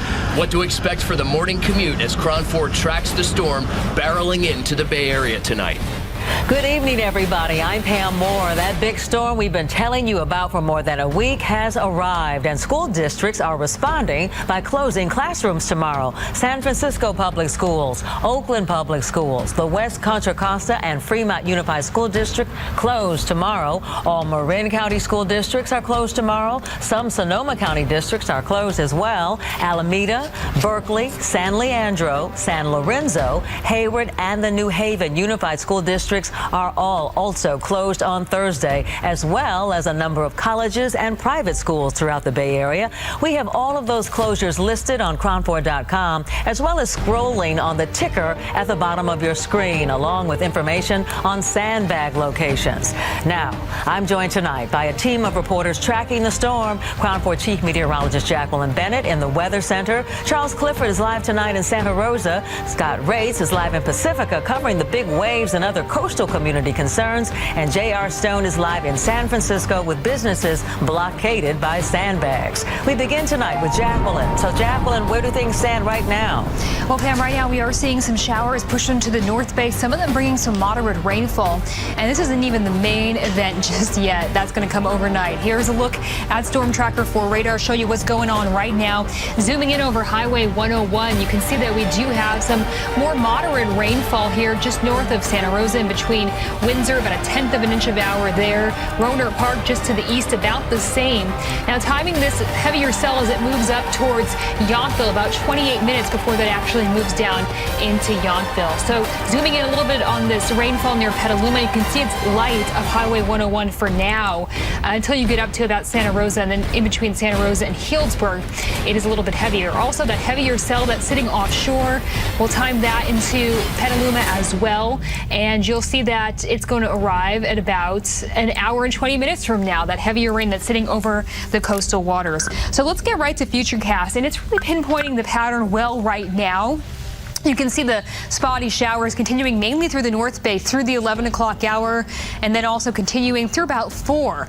That's when the heavy rain is going to start picking up in the far North Bay. But watch this. There comes the main front, and boy, is it ever going to bring that heavy rain. You see that arriving to Santa Rosa about 8. We're going to finish timing it out throughout the Bay Area hour by hour coming up in just a bit. Let's go out live now and find out what Charles, Scott, and JR are seeing outside in Santa Rosa, Pacifica, and San Francisco, respectively. Charles, we'll start with you.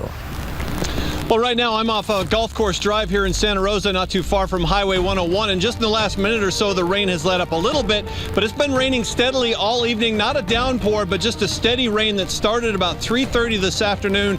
I drove up from San Francisco around 1:30, and it was kind of a gray overcast day, but then the wind picked up and the rain picked up about 3:30. It's been going ever since then. There is water pooling out on some of the lower spots in the roadways.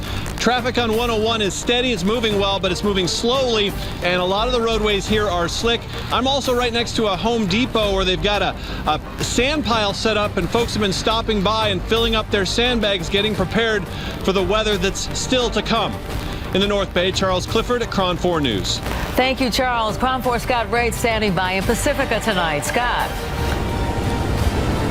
Well, Pam, the rain has been coming and going just in the past hour. It's picking up a little bit. The wind out here, though, has been the big story for about the past 3 hours. It is really starting to whip up here. And I step out of the way. You can see the Pacifica Pier behind me.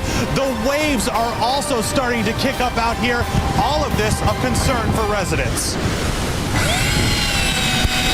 Boarding up and laying out sandbags, Adam Drake is not messing around with a storm that will most likely pack a punch. I've been here about 6 years. Okay. Yeah, this will be the biggest storm. Some of the old timers are saying it can get pretty bad here. The water can break over the seawall. And really, storm preparations have been prevalent all over Pacifica this afternoon. I'm standing right in front of that gentleman's house that you just saw boarding up there, and he's boarding up for good reason. You can see that the city has set up this industrial-sized pump out here on the street. And then there's two hoses coming off the pump. You can see one of the hoses going right into the storm drain here. That will be sucking water out of there at a rapid rate when we start getting that downpour. And then this other hose that will take all of that rainwater and bring it right on down into the ocean. And then another fear out here is beach erosion. This is up towards the Manor District in Pacifica. This is an area where beach erosion has been a problem in the past. In fact, there are a set of apartments where the parking lot has actually fallen into the water here. And the fear is that if this storm does pack a lot of wind and has a lot of waves, that they will crash against the shore here and put more structures in jeopardy. All day, public works crews have been preparing flood-prone areas in Pacifica, even handing out sandbags to residents like Martin Piva. We have a seasonal creek that goes around it. Last rain, it overflowed, so we want to make sure that we get it prepared. We're a little bit high here, so we're kind of fortunate that way. I've seen it come across the street, so I just put up a couple boards, just so it doesn't get in the front yard and hopefully not in the front door. So again, right now we are seeing a little band of rain pushing through here. Again, this has kind of been on and off for the past hour as that storm approaches Pacifica. The wind, though, again, the big concern out here, it's really starting to pick up. I did check with the Public Works Department. They tell me that they will be on standby all night in case there are any problems. Reporting live in Pacifica, Scott Rates, KRON 4 News. Thank you, Scott. Now to KRON 4's J.R. Stone, live in San Francisco. J.R. Well, Pam, many businesses here in the Mission spent all day long preparing for tomorrow's storm. Look directly behind me and you can see all of the sandbags that have been set up. This is just one business, one that was flooded last week, and they told me they're not taking any chances tomorrow. The rush is on in San Francisco to get the sandbags out and in position before the storm hits. So we're short on the sandbags, but we're getting them down here as fast as we can, and hopefully that'll help protect people's property. And protect businesses like Everlane, an online fashion company near 17th and Folsom in San Francisco's Mission District, one that flooded last Wednesday and only reopened in the last 48 hours. Now they're using wood planks, sandbags, and even foam to try and prevent another flood. Yeah, tonight's round two. We're not taking any chances. We got too much expensive equipment in here. Dozens of restoration workers contracted by the city started the week last week's flood damage here. Now they're trying to prevent additional problems, all in an area that arguably the lowest point in the city. This was basically a lake in the past, And so you can see it when you come down here, how it's a very low-lying area, and it's just where water wants to come. And when we have heavy storms, our sewer system reaches capacity, and there's just nowhere for that water to go. As for the cost of this, Supervisor David Campos couldn't give me an exact figure, but says money spent on these crews is well worth it. Over the years, the city has had to pay millions of dollars in damages to a number of businesses to a lot of these properties. So I think prevention is actually money well spent. And out here live this evening, you're looking at a live look at some of those sandbags that have been set up outside of that business called Everlane that I talked about in that story. I talked with some folks who work here. They said if there was any estimate on business loss last time they flooded, they'd guess it to be somewhere in the neighborhood of $10,000. One of the reasons why they work so hard today to put these sandbags up outside of their business. Live in San Francisco, J.R. Stone, KRON 4 News. And the other thing, the fact that so many schools decided to close before the storm's arrival is catching a lot of people by surprise. A decision like this rarely happens in the Bay Area, and it is, of course, affecting tens of thousands of parents who are now scrambling to find somebody to care for their children. KRON 4's Alicia Reed reports on that from San Francisco. My teacher said there's no school tomorrow, and we started screaming out loud. Students at Everett Middle School already have plans for their impromptu day off. And I'm happy about this. I'm gonna play video games. Spend some quality time with my mom. I might catch up on some homework maybe. Parents have to now plan ahead for the storm. Play some chess, play some Go or something. So, yeah, we'll weather it through and make the best of it. Hang out at home, have a movie day. The San Francisco Unified School District superintendent says closing all public schools during the storm was not an easy decision. The city is facing possible power outages, which will affect operations, as well as the district's ability to offer school lunches. There's also concern injuries may occur from the heavy winds. I don't remember this ever happening. I've been going to school here, and since I was a kid, and never for a storm. But we're just going to hunker down and have a good warm day and feed them full of soup and hope we'll just not go crazy inside all day. The district will monitor the storm throughout the day Thursday, then decide by 5 p.m. if schools will reopen on Friday. Reporting in San Francisco, Alicia Reed, KRON 4 News.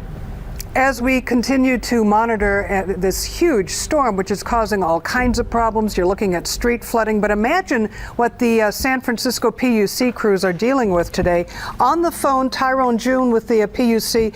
Tyrone, they must just have had a crazy day. Well, what's the status? Yeah, since the early morning, we have been out throughout the city clearing catch basins, working with property owners that had backups on their property, and it's been nonstop. It started to let up now, just with the intensity of the rain dying down, but it's been nonstop all day.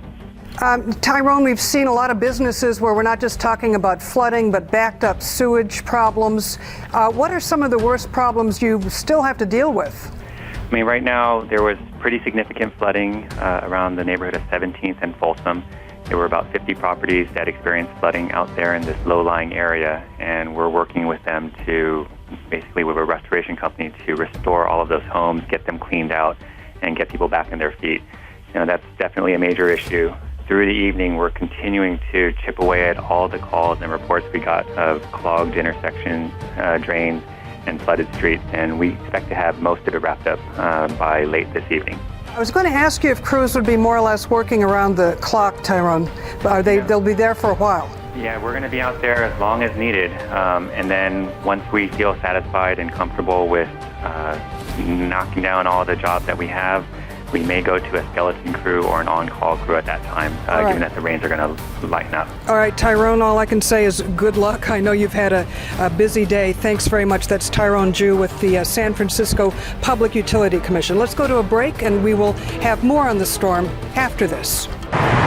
Tonight, millions of Americans are still being slammed by this powerful storm. The rare California rainmaker triggering evacuations and flooding. In Camarillo Springs, houses swallowed by mud and rock. At least 10 homes have been red tagged, meaning they're now uninhabitable. Some homeowners heard rumbling, but it wasn't thunder. It was tons of rock cascading down the hill onto their homes. They have a lot of rock to move here. It's almost like a quarry. It's just amazing to look at. And in downtown LA, firefighters rescue a man from the raging Los Angeles River. It has been a week of devastation, the storm starting in the northwest and barreling down the coast. In Washington state, residents raced to save their belongings as their homes fell into the ocean. This was wind-driven waves over the top of my deck, wiped everything out. And in Oregon, record-breaking winds destroyed houses while falling trees killed at least 2 people. It was like being in a tornado. It was such a big piece of metal and it was going so fast. I thought, you know, this may be the last moment. I'm not sure if I've ever seen anything like this before. It's pretty unbelievable. From the San Francisco Bay to nearby wine country, even more flooding. In the Sierra Nevada, snow and hurricane-strength gusts in excess of 130 miles per hour. Tonight, the National Weather Service has issued a winter storm warning with up to 3 feet of snow predicted. Well, you know, a powerful storm is moving across the West Coast. Powerful, that's one way to put it. We're talking about up to 8 inches of heavy rain expected to hit parts of California all at once. ABC's Ted Rowlands is live in Marin County, California today to show us how residents are preparing. Ted, it's probably been a long time since folks out there had to worry about rain like this. Yeah, actually, Leon and Allison, we're in a drought out here in California, so we've been praying for it. Well, we got it. It's been raining all day long here in the San Francisco Bay Area, part of a series of storms slamming the West Coast.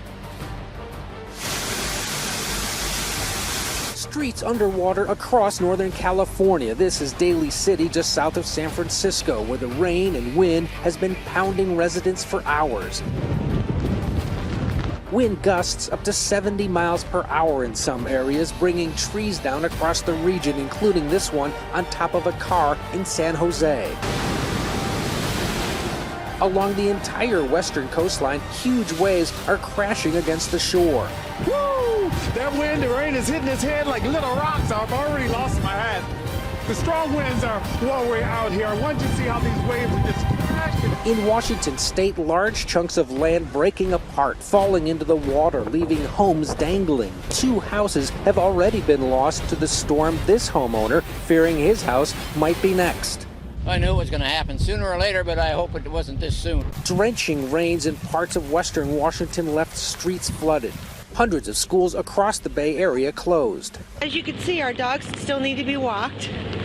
We still need to go to work, and life goes on. So it is what it is.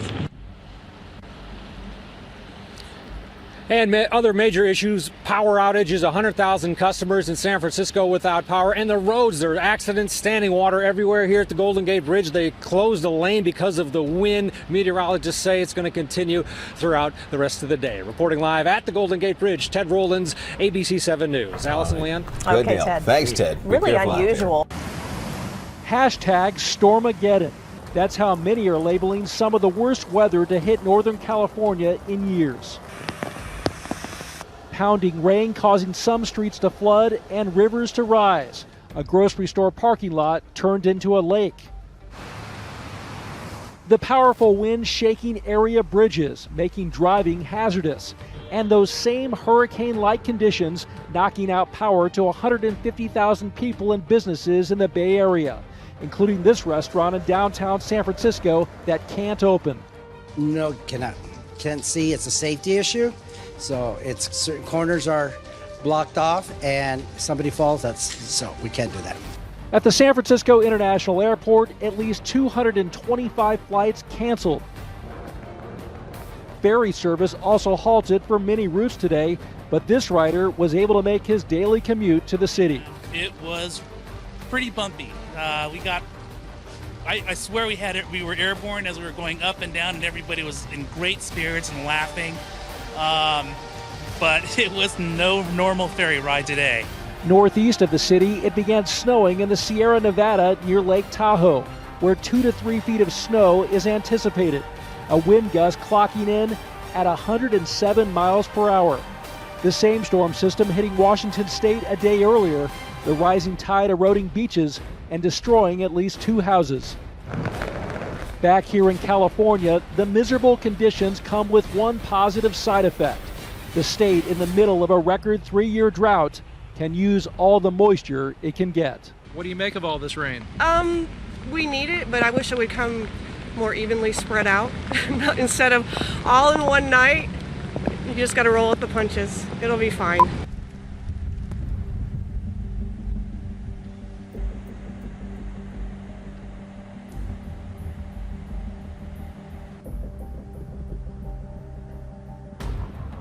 Crews worked for hours to clear the scene and this tree left behind.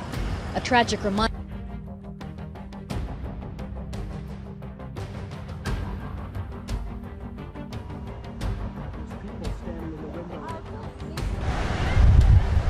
At this Hillsboro mobile home park, a powerful gust ripped the roof off this carport against the wind to tie it back down. Hillsboro, the wind split this tree in half, falling it onto Northeast Cornell near Arrington Road. A close call for one driver on Highway 92 in San Mateo today when this tree came crashing down onto her car. She was shaken up, but she is okay. This was just one of a number of problems on the peninsula in the aftermath of the storm. Crown Force J.R. Stone continues our team coverage from Redwood City. Well, you can see all the water directly behind me. It looks like a pond, but this is no pond. It's one of two mobile home parks off of Highway 101 that are still dealing with flooding. The good news right now is that the rain is not coming down hard, but residents have been helping other residents in this neighborhood. The people living here have basically gone out. They have rented machines so they can pump this water out of this area and back into the canal that is connected to the bay. And this is a process that they have been working on all day long. And again, like I said before, these floodwaters are starting to go down. Yes, it went down sometime this morning. Okay, and so that has to be somewhat reassuring, right? Yes, it is. Yeah. I'm able to flush my toilet now. Wow, so you're able to flush your toilet now? Yes, you know, you don't know how that feels when you can't flush your toilet. Now, I've talked with many of the folks living here. Not everyone stayed here last night, but it appears many of the people who didn't stay last night are now back here because of those receding waters. They will be able to go back home. In Redwood City, J.R. Stone, Crown 4 News.